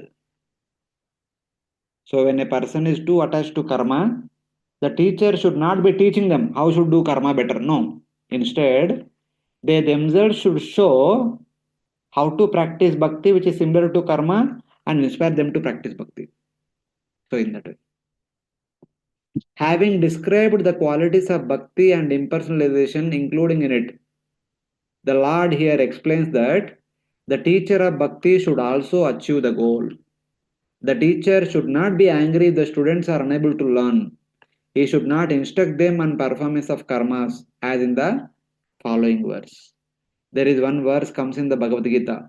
Na buddhi bedam janayat ajnanam karma sanginam joshaye sarva karmani vidwan yukta samachara. The wise man should not disturb the intelligence of the ignorant people attached to results of work. Engaging in all work himself with detachment, he should engage them in activity. There, the reason is that normally in the yoga ladder, those who want to become sannyasi in order to practice jnana yoga, ashtanga yoga, and they give up household activities slowly by taking to vanaprastha or sannyasa, and they might want to teach others, yo, you should give up household order and take to sannyasa quickly, like that one may force. If such a person who is not mature enough takes to sannyasa, then what happens? He will not be able to control the senses, he will not be able to continue in the sannyasa order, and he will come back quickly. He'll fall down. That is not at all good. So, one should not push one prematurely to take to sannyasa to practice jnana and ashtanga. That is mentioned in the Bhagavad Gita shloka. But when it comes to bhakti yoga, since bhakti yoga is exactly similar to that of karma yoga, normally people perform the same activities for their own sense pleasure, and performing the same activity for the pleasure of the Lord is bhakti yoga. So there is not much difference. So when it comes to bhakti yoga, a devotee always should encourage people not to perform the activities like a karma yogi, but perform activities like a bhakti yogi. So that is how it is indicated. The Bhagavad Gita shloka is not meant for the devotees, but it is meant for the teachers of Jnana Yoga. So in that way. That means the Bhakti Yoga teacher should never ever encourage people to perform karmic activities. They should always encourage them to perform all the activities as an offering to Supreme Lord, not for one's own sense gratification. So that is the understanding. So this is the first qualification of Guru. So who can be a qualified Guru? Guru is he who always engages people or who always inspires people to practice Bhakti Yoga. Then next. लोकस्वयं श्रेयसि नष्टदृष्टिर् लोक स्वयं श्रेयसि नष्टदृष्टिर् योर्तां समीहेत निकामकामा य अर्थं समीहेत निकामकामः अन्योन्यवैरासुकलेशहेतोर् अन्येन वैराः सुखलेशहेतुर् अनन्तदुःखं च न वेदमूढः अनन्तदुःखं च न वेदमूढः. Translation. Due to ignorance, the materialistic person does not know anything about his real self-interest, the auspicious path in life. He is simply bound to material enjoyment by lusty desires, and all his plans are made for this purpose, for temporary sense gratification. Such a person creates a society of envy, and due to his mentality, he plunges into the ocean of suffering. Such a foolish person does not even know about this. Hare Krishna. The jiva who has lost sight of his own benefit becomes extremely lusty and desires objects of pleasure, creating mutual enmity for obtaining a particle of happiness. This foolish person does not realize one's unending suffering. Avidya, Asmita, Raga, Dvesha, Abhinivesha. In this way. 3 verses expand on this point. Artham means visible and invisible objects of pleasure. Nikama Kama means one who has extreme lust. Soham Runam Shulla Sukaya Dukkam Mahadgatanam Viramaya Tasya Pravartaye Bhagavatam Puranam Yadaha Sakshat Bhagavan Rishibhya. So there Maitreya Muni is speaking to Vidura. He says, I explained this Bhagavad Purana spoken by the Lord to the 4 Kumaras, and it came down all the way up to me.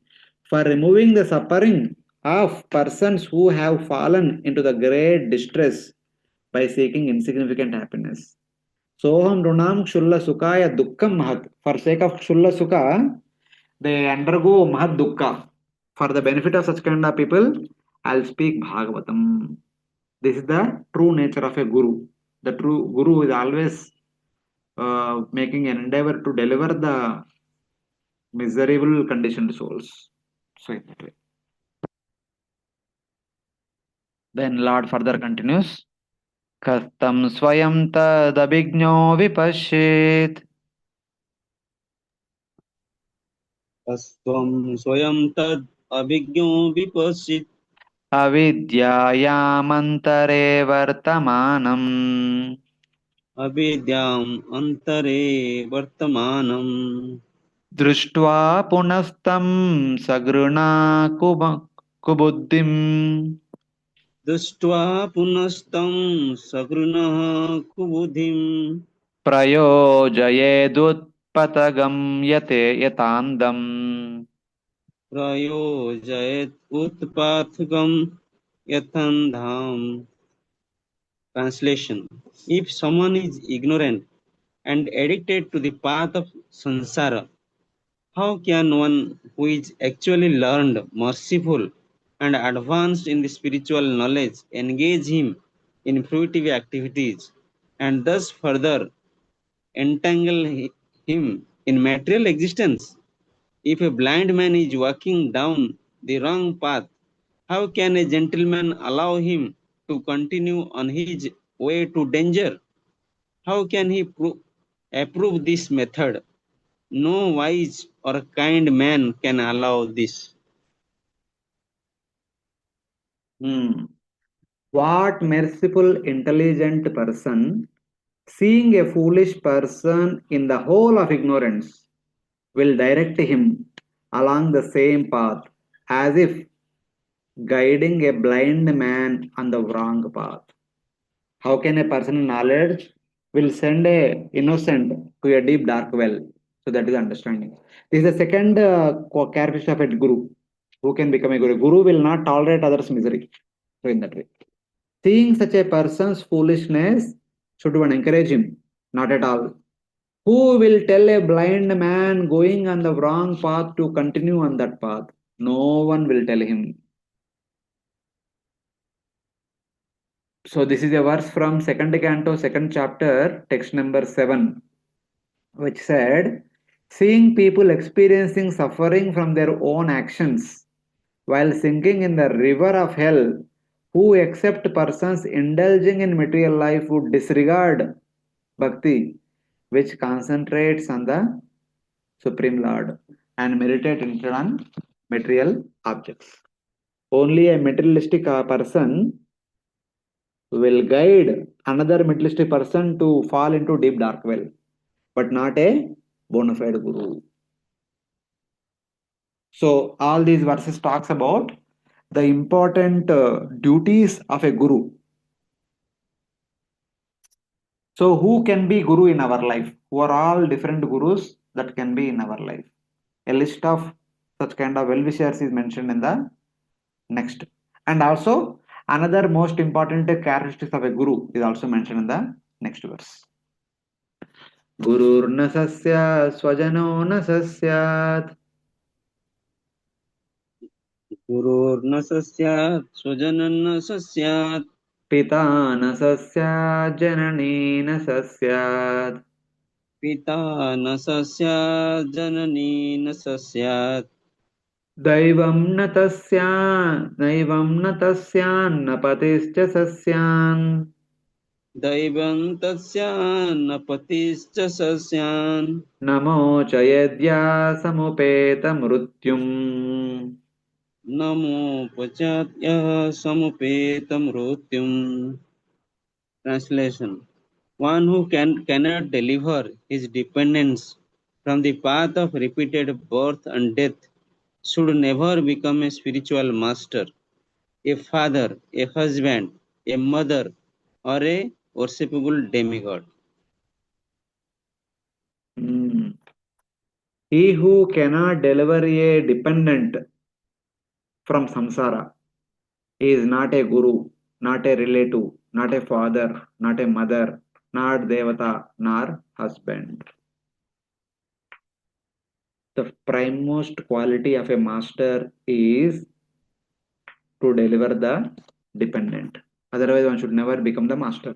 That is understanding. If one acknowledges the teacher of bhakti, this implies that others are not to be considered teachers or friends. Consequently, they should be rejected. Just like Shukracharya was rejected by Bali Maharaj because Shukracharya told Bali Maharaj that don't give charity to Lord Vishnu. So that is going against bhakti. So he rejected. So in that way. He who cannot free a person who is on the path of samsara by giving teachings about bhakti is not a guru or friend. Thus, Bali Maharaja should give up Shukracharya as his guru because by doing that, Bali Maharaja did not incur sinful reaction if he does not offer obeisances and respects to his guru Shukracharya.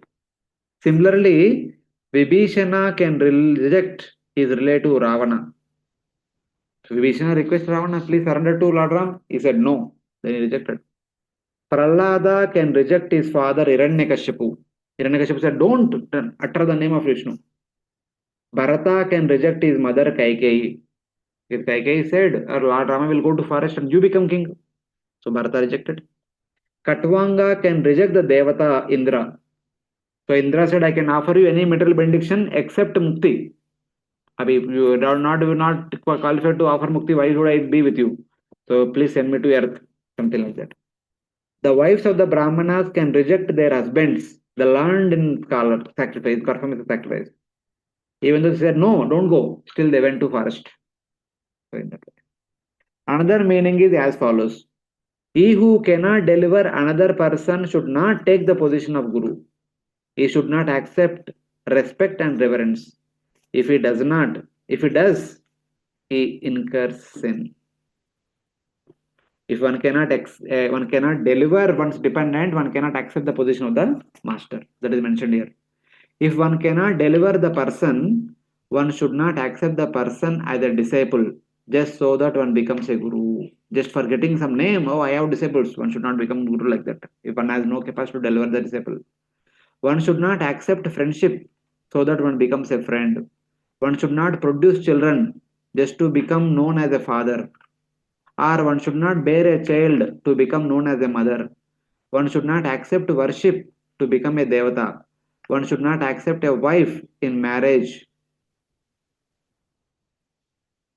A wife in marriage to husband and a wife in marriage to become a husband. We understand that we should perform bhakti and mahaseva to achieve liberation. Whom should we worship and which mahat to serve? So, but anyway, this is the next verse. So, if one cannot do this, one cannot accept the role of a master. The master could be guru, the master could be well-wisher, relative, the master could be mother, father, and devata, and finally, husband. One should not accept any of these roles if one cannot deliver one's subordinate, one's dependent. So, this is like why highest responsibility. This is the main responsibility one has while being in this world. Even the marriage mantras, the husband promises in the presence of all the devatas that I will help in all respects, in all regards, so that my wife and my children who are born through my wife will attain. I'll make sure that they will attain liberation. That is the promise was made. And same way in the initiation also, Guru prays to the Lordship and the previous parampara that may these conditioned soul be liberated.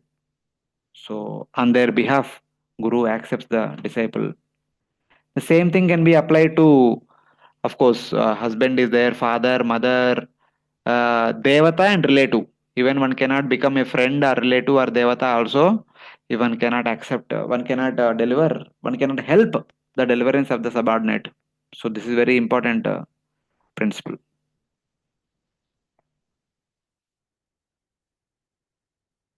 So then the sons of Rushabhdev might ask. So we have understood that we should perform bhakti, and for bhakti, we should serve great souls. By the performance of bhakti and by worshipping the great souls, we attain liberation. So whom should we worship and which Mahat to serve? So which Lord we should worship and which Vaishnava we should associate with? This could be a specific question. Anticipating this question, now the next 5 verses Lord Rushabhdev speaks. Next verse Lord speaks. Yes, Mataji? Hare Krishna. Yes, Can I Mataji. ask a question? Yes. Prabhuji, regard to this verse that was just discussed, it is the one should not become father or mother or guru if one cannot deliver the dependent. Uh, uh, in that case, like deliverance of the dependent isn't the duty of the dependent. In the sense, if one is trying to give the best of the whatever, fulfilling the responsibilities and then trying to educate the dependent that in bhakti, but accept that bhakti and is not eligible to be delivered, then where, I mean, is it the fault of the father, mother, guru, or how to understand that? No, at a basic level, we should take the 50-50. But Okay. the master should do is 50 perfectly. Okay. So in that, of course, that is not discounted. But here the topic is about the guru, who is qualified to be a guru. So the guru should be always in this consciousness. Okay. So Okay. even he does his best, the rest is subordinate. So in that way.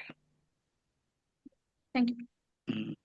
But otherwise, the point is that here, just for the sake of becoming something, becoming guru, one should not accept disciples. Just to be known as a husband, one should not marry.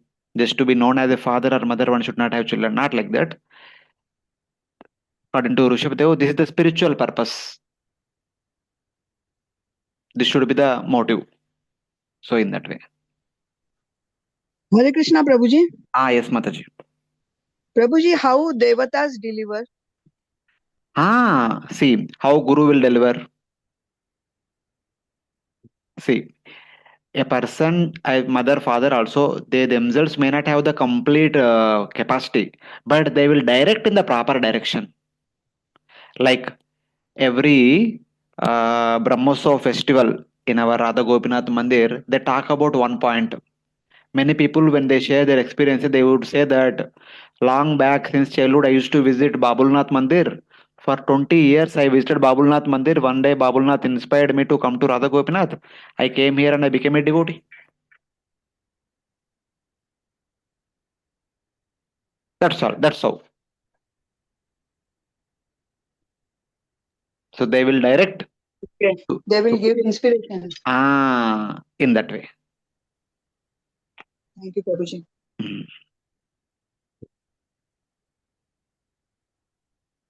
Idam shariram mama durvibhavyam Idam Sariram Mama Durvibhagyam Tattvam hime hrudayam yatra dharma Satyam Hime Hridaya Dharma Prushte kruto me yad dharmarat Prushte Kruto Me Yata Dharma Rad Ato himam rushabam prahurarya.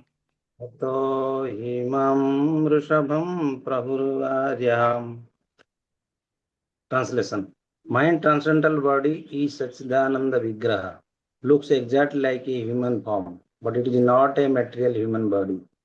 It is inconceivable. I am not forced by nature to accept a particular type of body. I take on a body by my own sweet will. My heart is also spiritual, and I always think of the welfare of my devotees. Therefore, within my heart can be found the process of devotional service, which is meant for the devotees. Far from my heart have I abandoned irreligion, adharma, and non-devotional activities. They do not appeal to me.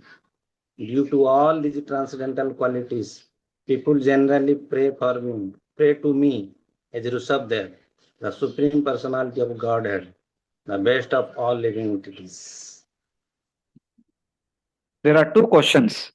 Which Lord should be worshipped? Which devotee should be associated?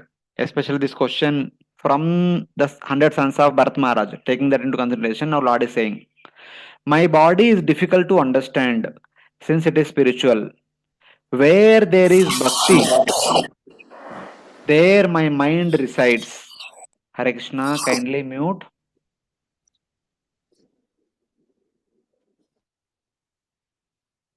Mm. My body is difficult to understand since it is spiritual.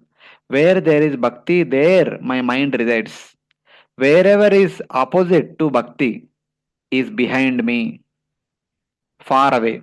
Thus, the respectable people call me the best or Rushabha. So, which Lord we should worship? So, indirectly it's telling worship me. Why? Lord Rushabha should be worshipped because Lord Rushabha's body is spiritual, it is not material. And Lord Rushabha's mind is always focused on bhakti or dharma. It never focused on abhakti or adharma. So that's why he should be worshipped. Where is the Lord to whom we should perform bhakti? And where is the devotee whom we should serve in order to attain bhakti? There is not even a little effort for you. Since in your house the Lord exists as I, your father, and the devotee exists as your brother Bharata. This is expressed in two verses. My dear sons, आपके लिए कुछ ज्यादा मेहनत करने की जरूरत नहीं, भगवान के लिए ढूंढने के लिए जरूरत नहीं. भगवान आपके घर में है आपका पिता के रूप में, और शुद्ध भक्त भी आपके घर पे है भरत महाराज के रूप में, आपका बड़ा भाई के रूप में. My body is difficult to understand since it is knowledge and bliss, not a material body of a human. It is hard to understand that my body is spiritual substance, whereas others have bodies of material substance such as earth, water, fire, air, ether, etc., which is hard to understand. Which is not hard to understand. Basically, just because I am also among all of you, you may think that I am also one among you, but it is not. I am different. First of all, my body is different from your body. Your body is made up of Panchatatvas, Panchamahabhutas. My body is completely transcendental. Very difficult to understand what the meaning of transcendental. My mind exists certainly where there is Bhakti Yoga. It is said, Sadhava Hrudayamayam. The devotees are my heart. What is contrary to bhakti exists behind me, far away. So, in that way. So, the Lord's mind is always dwelling upon bhakti and bhaktas. The Lord's body is completely transcendental. So, same way, 174 says, in that bhakti yoga, Srila Vyasadeva saw Lord Krishna, the Vrajavasis, Madhuravasis, Dwarakavasis, all those people he saw. Finally, after a long time, standing very far behind Lord Krishna, there was Maya Devi. So this is how the Supreme Lord's mind is always focused on Lord and Bhakti. This means that my mind is not in those things which are material. Because of this, I am called the best of all, Rushabha. So आपके लिए भगवान आपके घर पे है पिता के रूप में, भक्त भी ही आपके घर पर है भरत महाराज के रूप में. So the first verse talks about Bhagavan, second verse talks about Bhakta. तस्माद् भवन्तो हृदयेन जाता.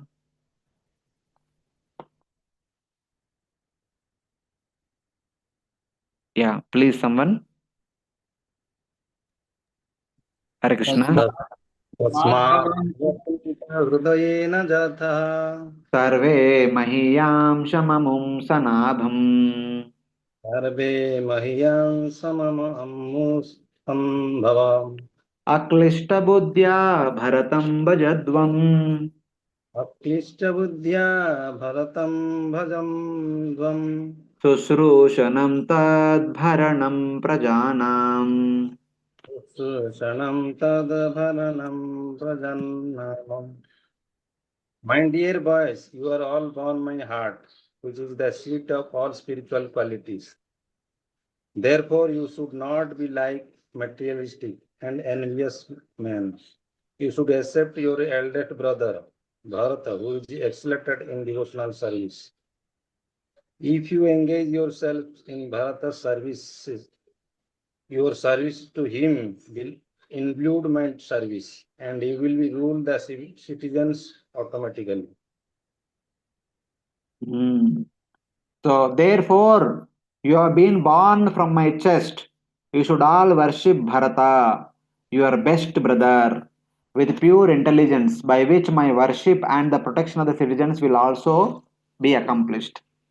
So, after stating the constitutional position of the Supreme Lord, then he said that since all of you are born from my chest, even in the creation also we saw that from the chest of the universal form appeared Dharma. From the chest of Brahma also appeared Dharma. Here Dharma is Bhagavad Dharma. Since all of you appeared from my chest, all of you should be practicing Bhagavad Dharma unto me in the company of Bharat Maharaj. You should all worship Bharata, your best brother, with pure intelligence by which my worship and the protection of the citizens will also be accomplished. You have been produced from my chest are Urasa, and thus you are all called Aurasa, sons. You should worship your brother Bharata. But you have said that one should not have affection of wife, children, and wealth in the house. After forbidding attachment to wife, children, and brothers, why do you now teach this again? We should have affection to our elder brother and worship him. Then he says, Bharata is the best of the great devotees. I have also said that service to the devotees is the cause of bhakti and liberation. How can we worship him since he is equal to us as a brother? You should not have material vision. Worship with pure intelligence. We worship you because you are our Father and also the Supreme Lord. We serve Narada and other great devotees because they are the cause of bhakti. And because we are princes, we should protect the citizens. ये सब करेंगे. But how can we worship Bharata?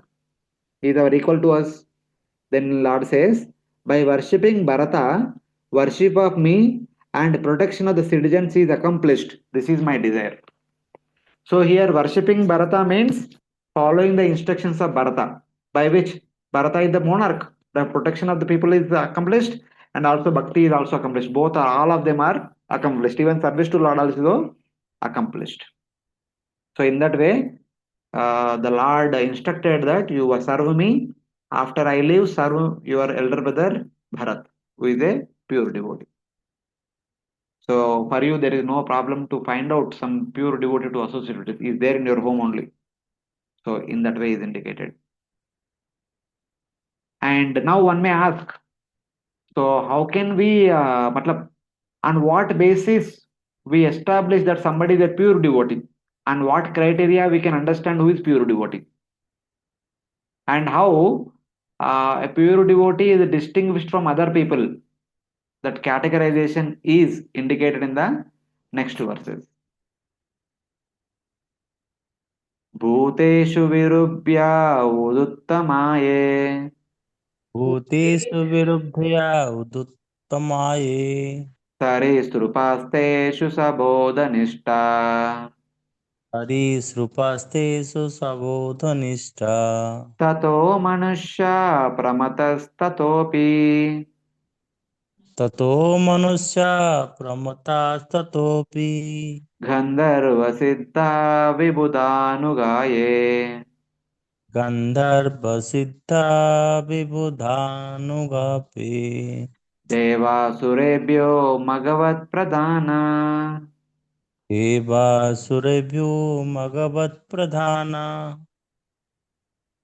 दक्षादयो ब्रह्मसुतास्तु तेषाम् दक्षादयो ब्रह्मसुतास्तु तेषाम् बहवः परसोत विरिञ्च वीर्या बहवः परसुतपिरिञ्च Virya समत्परोऽहं द्विजदेवदेव मत्परोऽहं द्विजदेवदेवः Prabhuji, I will read the translation. Yeah. So here, by stating the gradation among the living entities, finally comes to a devotee of the Lord. He is a person who deserves topmost respect. So his association should be sought after. That is indicated. Now, Just like Lord Kapila described the gradation of living entities in third canto. Same way, here also the gradation of the living entities is indicated very nicely by Lord Rushabhadeva. Among the living beings, the snakes are superior to the plants. So there he talks about among the dead rocks, the live rocks are superior. Beyond the live rocks, the immovable grasses are superior. Beyond the trees are superior. Beyond that, insects. Like that, it starts with the rocks. But here is directly going to the living entities. Among the different category of living entities, the snakes are superior to the plants. Animals are superior to the snakes. Humans are superior to the animals. And Gandharvas are superior to the human beings. Kinnaras are superior to the Gandharvas. Indra is superior to the Kinnaras. And Indra is best among all the Devatas. And sons of Brahma like Daksha are superior to Indra. Lord Shiva, who is the son of Brahma, is superior to Daksha. And Brahma himself is superior to Lord Shiva. I am superior to Brahma. I, Vishnu, is superior to Brahma. The best of the Brahmanas are worshipping me, are worshipped by me. And I, who is superior to Brahma, Shiva, Daksha, Marichi, and Indra, and other Devatas, is engaged in the worship of Brahmanas, then what about the position of Brahmanas? Obviously superior to the Lord. So like that one should understand. In order to teach that the Brahmana should be served, Lord Rushabha shows that they are the best among all people in 4 verses. Among living entities superior to the plants, which do not move, are the moving beings such as snakes which crawl. Because plants cannot move, snakes at least crawl, they are best. And superior to them are the animals with intelligence. And superior to them are the human beings. Superior to human beings are the Gandharvas and Siddhas. Superior to them are the followers of the Devatas such as Kinnaras and Kimpurshas. Superior to them is the Asura. Asuras are superior to them. The Devatas are superior to the Asuras. Among the Devatas, Indra is the best. Daksha, son of Brahma, is superior to Indra. Shiva, the son of Brahma, is superior to all. Brahma is superior to Lord Shiva since he produces Shiva. So normally we may say that okay, Lord Shiva is superior to Brahma. But how come here is saying different? Here the context is different. That's why it is said. Because Brahma is acting as the father of Lord Shiva, Brahma is superior to Lord Shiva. Because the subject is devotion to Brahmanas, Brahma is considered superior to Lord Shiva because of his service to Brahmanas. Because Brahma is always acting as a teacher. And Lord Shiva personally is in the meditation, and whenever time comes, he will destroy. So that service point of view, Brahma's service is act as a teacher is superior. So in that way. However, Lord Shiva is superior to Brahma as a Vaishnava and in powers. But from the position point of view, Lord Shiva is much better than Brahma and power also, and is best among all the Vaishnavas. Vaishnavana Mita Shambhu, that is mentioned. But from Seva within the material world, the Brahma he creates and then he acts as the spiritual master. And Lord Shiva, he was told not to create, but he was told only to meditate. Just to meditate and be ideal example of a devotee. And when time comes, you destroy the universe. So in that way. And I am superior to Brahma. The best Vipras among the Brahmanas are worshipped by me. And I engage in the worship of the best of the Brahmanas. And that I indirectly goes to say that the Brahmana, the best of the Brahmanas who are worshipped by Lord Vishnu are superior to Lord Vishnu. That is indicated in the 23rd verse.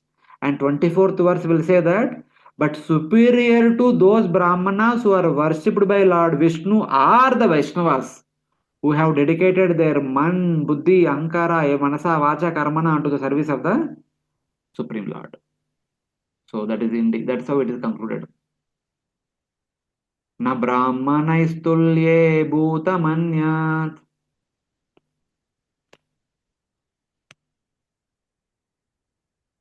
न ब्रह्मणैस्तुल्यै भूतमन्यत् pashyami vipra kimatah param tu. पश्यामि विप्रा किमत परं तु यस्मिन् नृपे प्रहुतं श्रद्धयाहम् यस्मिन् विप्रहुतं श्रद्धयाहम् अश्नामि कामं न तथाग्निहोत्रे. अश्नामि कामं न तथाग्निहोत्रे। So here the Lord says, I do not see anyone equal to that Brahmana, those Brahmanas who are worshipped by me, the best of the Brahmanas. Who is superior to the Brahmanas? I do not accept the offerings at the fire sacrifice as much as I accept the full satisfaction what is offered with faith to the Brahmana's mouth by men. Lord says, people worship me by the process of yajna. They offer me the ghee and other ingredients through the means of yajna, through the fire. But if it is something is offered to the best of the Brahmanas in their mouth as prasad, when Brahmanas eat, I feel more satisfaction than yajna. So thus Brahmanas are superior. In that way it is mentioned. I cannot compare any other living being to the Brahmanas. Do I see anyone superior to the Brahmanas? No. The reason is given in a verse and half. Then further he continues. Dhruta tanurushanti me purani धृता तनुरुषति मे पुराणी येनेह सत्वं परमं पवित्रम् येनेह सत्त्वं परमं पवित्रम् शमोदमः सत्यमनुग्रहश्च समोदमः सत्यमनुग्रहश्च तपस्तितिक्षानुभवश्च यत्र. तपस्तितिक्षानुभवश्च यत्र. Here he says, because of this reason and because also few other reasons, the Brahmanas are superior, best and worthy of all respects. There is no person superior to the Brahmana who supports my pure eternal body in the form of the Vedas in this world. So why Brahmanas are superior? Because Bhagavan, the form of Bhagavan is my body and also the Vedas are also my body. Shabda Brahma, Parabrahma, Mamobe, Shashwati Tanu. Shabda Brahma is my body, Parabrahma is also my body. These two are my eternal forms. The Vedic literatures and also the form of Bhagavan, these are my eternal forms. Bhagavan, Paramatma and Brahman. And the Brahmanas who made their life to follow and to propagate the Vedic knowledge, that's why they are better than me. That's why they are worthy of worship. Because the Brahmanas support the pure eternal body in the form of mind, in the form of the Vedas. Purani Tanu or Veda Tanu, while being in this world. And also, they also possess these wonderful qualities. They are example of purest sattva. They always reside in pure Shuddha sattva. They control their senses. They control their mind. They are always truthful. They are merciful to everyone. They always perform tapasya. They are tolerant and they have the realization of the Vedic conclusions. Because they possess these 8 qualities and also their life is a dedication to follow and propagate the Vedas, which are my transcendental body. That's why they are worthy of worship. Not ordinary, not superficial, not sentimentally. This is the reason for why the Brahmanas are considered by the Lord to be worthy of worship. There is no one superior to the Brahmana who supports my body in the form of the Vedas in this world. Shabda Brahma, Parabrahma, Mamobe, Shashwati Tanu. Shabda Brahma is my Shashwata Tanu, Lord says in the 6th canto. And in whom the 8 qualities beginning with Sattva exist. Even Bhagavad Gita 18th chapter, some of the Brahmanical qualities are all included in this. So in that way. So but however, then Lord says, but better than even the Brahmanas are my Akinchana Bhaktas. Of course, from the worldly point of view, Brahmanas are best. But in my close circles, the Vaishnavas are better than Brahmanas. Why Vaishnavas are better than the Brahmanas is indicated in the next verse. Hare Krishna, all of you are able to follow. Any questions? Do anybody have? There are only 27 verses I thought of completing, that's why I'm going a little fast. But otherwise, if any questions are there, you can stop me. No, Prabhuji. Okay. No, Prabhu. मत्तोपनन्तात् परता परस्मात् Mattopi anantat parada parasmat स्वर्गापवर्गाधिपतेर्न किञ्चित् Svarga pavargadapi paterna kinchit.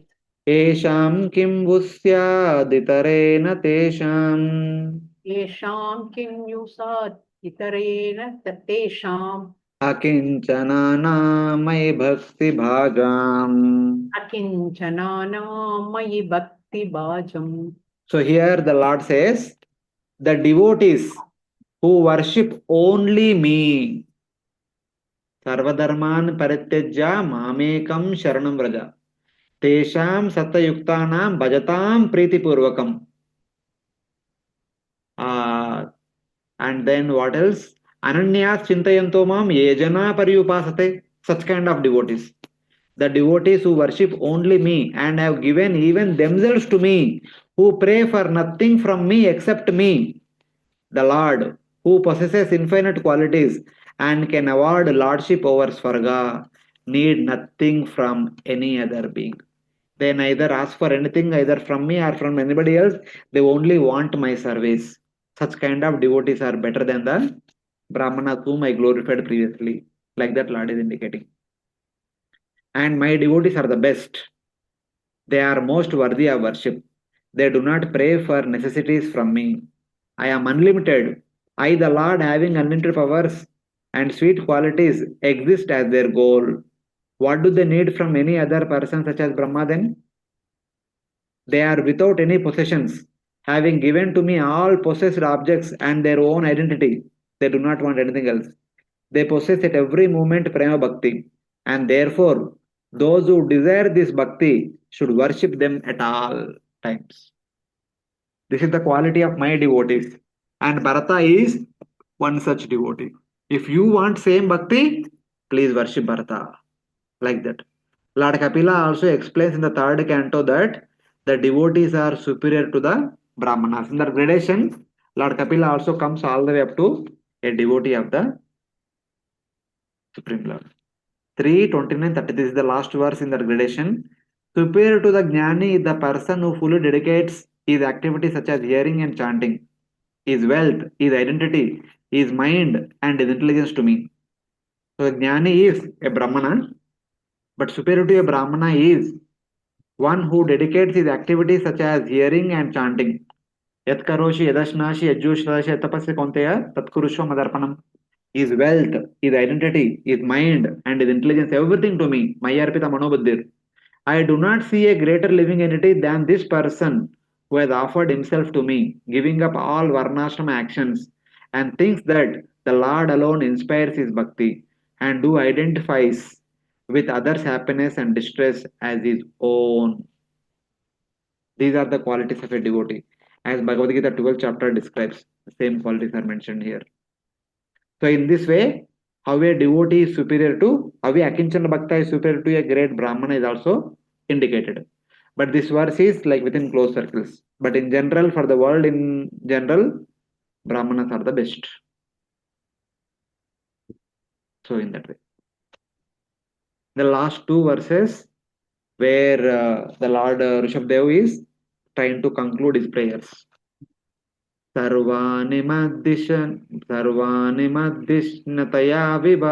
भवद्भिः Sarvani madishnaya yataya bhavadvis चराणि भूतानि सुता ध्रुवाणि karani bhutani sutadurvani सम्भावितव्यानि पदे पदे वो sambhavitavyani pade padevyo विविक्तदृग्भिस्तदुवु हार्हनं may. viviktadrigbhis tadyo harhanam me. Here the Lord says, O sons, therefore, at all times you should meditate on all moving and non-moving beings with pure vision, since I am situated in all of them as Paramatma. Besides this, you should worship me. You should see me as Paramatma in the heart of each and every living entity, therefore respect everyone, and should also worship me personally. And then the next verse he will say, you should also worship your elder brother Bharata. So like that he concludes. Therefore, one should give respect to all the living beings in order to destroy the faults such as disrespect and envy. Because I am situated in all beings, dear sons, my dear sons, you should meditate on all moving and non-moving beings with vision devoid of envy and other faults. Other than this, you should also worship me. And then you should also worship your elder brother Bharata. So this is like final conclusion of Rushabdeva to his sons. And this is the last verse for today. Mano karane hitasya मनोवचोदृक्करणे हि तस्या साक्षात् कृतं मे परिबर्हनं हि साक्षात् कृतं मे परिबर्हनं हि विना पुमानेन महाविमोहात् विना पुमान्येन महाविमोहत् कृतान्तपाशान्न विमोक्तुमीशेत्. कृतान्तपाशान् विमोक्तुम् ईशयेत्. Finally, Lord says, how to worship me? Lord is indicating. Serving me directly with your mind, with your speech, with your sight, and with other senses. Rushikena, Rushikesha, Sevanam. Belonging to the body is worship of me. Without this, a man cannot be freed from the ropes of death or freed from great illusion. Without taking shelter of me, without serving me, one cannot become freed from the illusion and bondage. Thus, Lord Rushabhadeva concludes the subject by describing the general quality of bhakti and saying that there cannot be liberation without bhakti. Then, how to engage bhakti? Sarvopadi vinmuktam tatparatvena sevanam rushikena rishikesha sevanam bhakti uchyate. Engaging the mind, engaging the voice, sight, and other senses. All jnanendriyas, karmendriyas, man, buddhi, ankara, chetana, all senses which belongs to the body should be engaged in service of the Supreme Lord. Without this, one cannot be freed from the ropes of death and from great illusion. Bhaktya mam abhijanati yavan yas chasmi tatvatah tato mam tatvato jnatva vishitadantaram. So this anyway we discussed. There is one verse from NOD. So Prabhupada always quotes this. Ata Sri Krishna namadi na bhavet grahya mindriye sevon mukhe jivado swayameva spurtiyada. When we engage our senses, starting from jiva, all the jnanendriyas, karmendriyas, and also man, buddhi, ahankara, chetana, antakarana, then one can realize the presence of the Lord as Paramatma in one's heart. Swayameva Spuratiyada. The Krishna Prema will be manifested on its own. So, in that way. Nitya Siddha Krishna Prema Sadhyaka Bunoi Shravanadi Shuddha Chitta Karoyudai. When we perform Shravanam, Kirtanam, Smaranam, etc., with the help of all the senses, slowly, the Krishna Prema which is hidden in the heart will be manifested. That is what Lord Rushabhadeva is finally concluding with. After this verse, in the next part of the chapter, in the next chapter, how Lord Rushabhadeva renounces this world and himself to show an example to the world, but follows the Jada Yoga, a special kind of yoga which is meant for special kind of jnanis and yogis. So all that we will discuss next week. And next to next Sunday, you can give the exam. That day I'll be traveling, I'll not be taking class. So you can give exam. The exam paper already shared with you. So accordingly you can prepare. Hare Krishna. We'll stop here for today. Any questions? Yes, Prabhuji. Yes, Prabhuji. Prabhuji, just you have mentioned the Jada Yoga, which is already mentioned in our Bhakti Rasami Sindhu that devotees should not follow the good and Jada Yoga. So here we see the... Wait. This question we will discuss. A topic we will discuss the next class. Next Sunday we will discuss. But however, The teachings, whatever Rushabhadeva did, all should be followed. Yes. The Only activities which Rushabhadeva followed after these teachings, that we should not imitate. Okay. Like the teachings of Lord Krishna, Bhagavad Gita, we should follow. But the activity that Lord Krishna performed, such as Rasalila, we should not do. You are getting, Prabhuji? Yes, yes, yes. Ah. The Jada Yoga means whatever his activity is, follow that way. Whatever activities which he followed himself, in the next chapter we will see, in the next class we will see, that we should not follow. That specifically it is there, we will discuss. That's why I said we will discuss. That yoga is meant for the special jnanis and special yogis, that too in the previous 3 yugas, not for Kali Yuga. Whatever Jara Yoga that Lord Rushabhadeva followed, it is not meant for Kali Yuga. It is only meant for Satya, Treta, Dwapara Yuga, that too meant for certain category of jnanis and yogis, not for bhaktas. But these teachings, these 25 verses, are meant for everyone, especially meant for devotees. Because this teaching is that is a very heart of that. Because even see in the lot of the sloka in the Veda Veds, they have quoted thousands of times. Yes. The first sloka, the Prabhupada quoted hundreds of thousands of times. Yes. But These teachings are just like Bhagavad Gita or Lord Kapila's teachings. And these activities are like Rasalila. So we should be careful. Okay, thank you. Yeah. Thank you. Hare Krishna Prabhuji, one question regarding the previous sessions. Yes, Mataji. I don't know whether I am correct or not, but Prabhuji, we have seen that in case of Hiranyakashipu and Hiranyaksha, who are born of Diti and Kashyap Muni, we had seen that the children immediately grew big, and then they created a lot of havoc, etc. Now,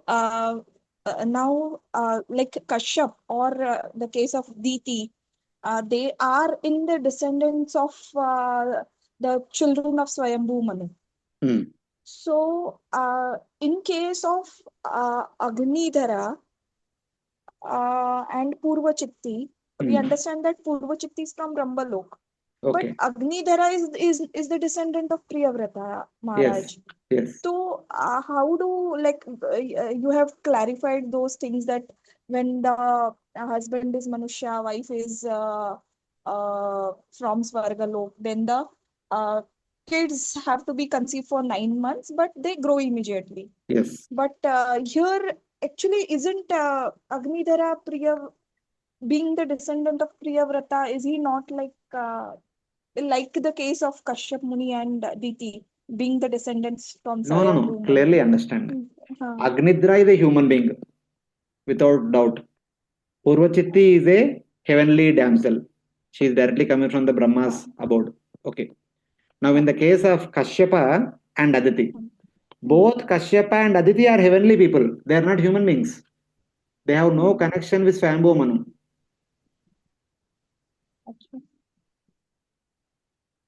See, Aditi, whose daughter is she? Daksha Prajapati. And Daksha Prajapati is the direct son of Brahma. He is the best of Prajapatis. He is a heavenly person. Some time back we saw, na? So he is better than Indra only. Yes. So all the Prajapatis are considered to be better than Indra, who is Devata. So in that way, so both of them are of the heavenly category. So they are supposed to give birth to child instantly. Or just immediately after conception, one muhurta child is supposed to be born. Immediately after one muhurta, after childbirth, the child becomes youth. So that is what happened to Hiranyaksha and Hiranyakashipu. But however, even though she could have delivered the baby in one muhurta, she did not deliver the baby for 100 years. Because she understood, as soon as I deliver the baby can become youth, and the baby will trouble the people, and the baby will be killed by Vishnu. So I will not have children for a long time. At least let me have the child in my womb. So that thinking like that, she kept the baby under the womb for 100 years. So like that we can see. No, my query was regarding Priyavrata Maharaj descendants. He is also from Priyavrata is a human being, he is a Manushya category only. But he is the son of Swayambhu Manu, na? But Still, he is Manusha category. yeah, Swayambhu Manu, though he had the same potency as Devatas, but he is the human being. Okay. He's a human endowed with Devata-like potency, the Devata-like lifespan. He had 5 children: Priyavrata, Uttanapada, Akuti, Devahuti, Prasuti. They were all born just like human beings were born. 9 months pregnancy and the day by day child growth. Prabhuji, then what decides that uh,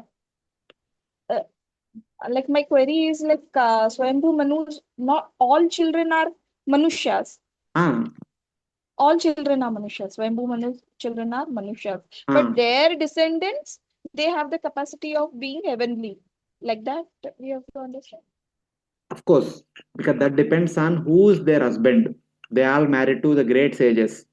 Devahuti married to Kardama, Akuti married to Rushji, and Prasuti married to Daksha. So there, because of their counterparts' influence, their children are mystical Okay. in that sense. Yeah. Okay. Okay. Thank you. Even otherwise also, the husbands are Devata category, the wives are human category. The children will be born accordingly. They are born instantly and they are grown up slowly, like that also we can take. Because mother is a human being, the children are grown up slowly. Like Kunti Maharani had 5 Pandavas. The 5 Pandavas born instantly, but they were grown up like the way we see day by day. So in that. Yes. Okay. Thank you. Hare Krishna Prabhu ji. Yes, Mataji. प्रभु जी, ये जो सब हुआ है, ये प्रियव्रत महाराज का और भरत महाराज का जो आता है ऋषभदेव का, ये सब स्वयंभू मनु के Lot of sound is coming. स्वयंभू मनु के काल में ही हुआ है ना ये सब? हाँ, whatever now discussing, these are all Swayambhu Manvantara only. अच्छा, All these pastimes are happening during Swayambhu Manvantara. Yes. First day of Brahma, right? Yes. No, not first day. Today. आज का दिन. 51st year, 51st year, 51st year, first month, first day, but the first Manvantara. Okay. We are in the 7th Manvantara. These pastimes all happened in the first Manvantara. यानी 51 year के first मनवंतरा में। हाँ, 51st year का first महीने का first day का first मनवंतरा। Okay okay okay, Hare Krishna, thank you very much. We'll stop here for today and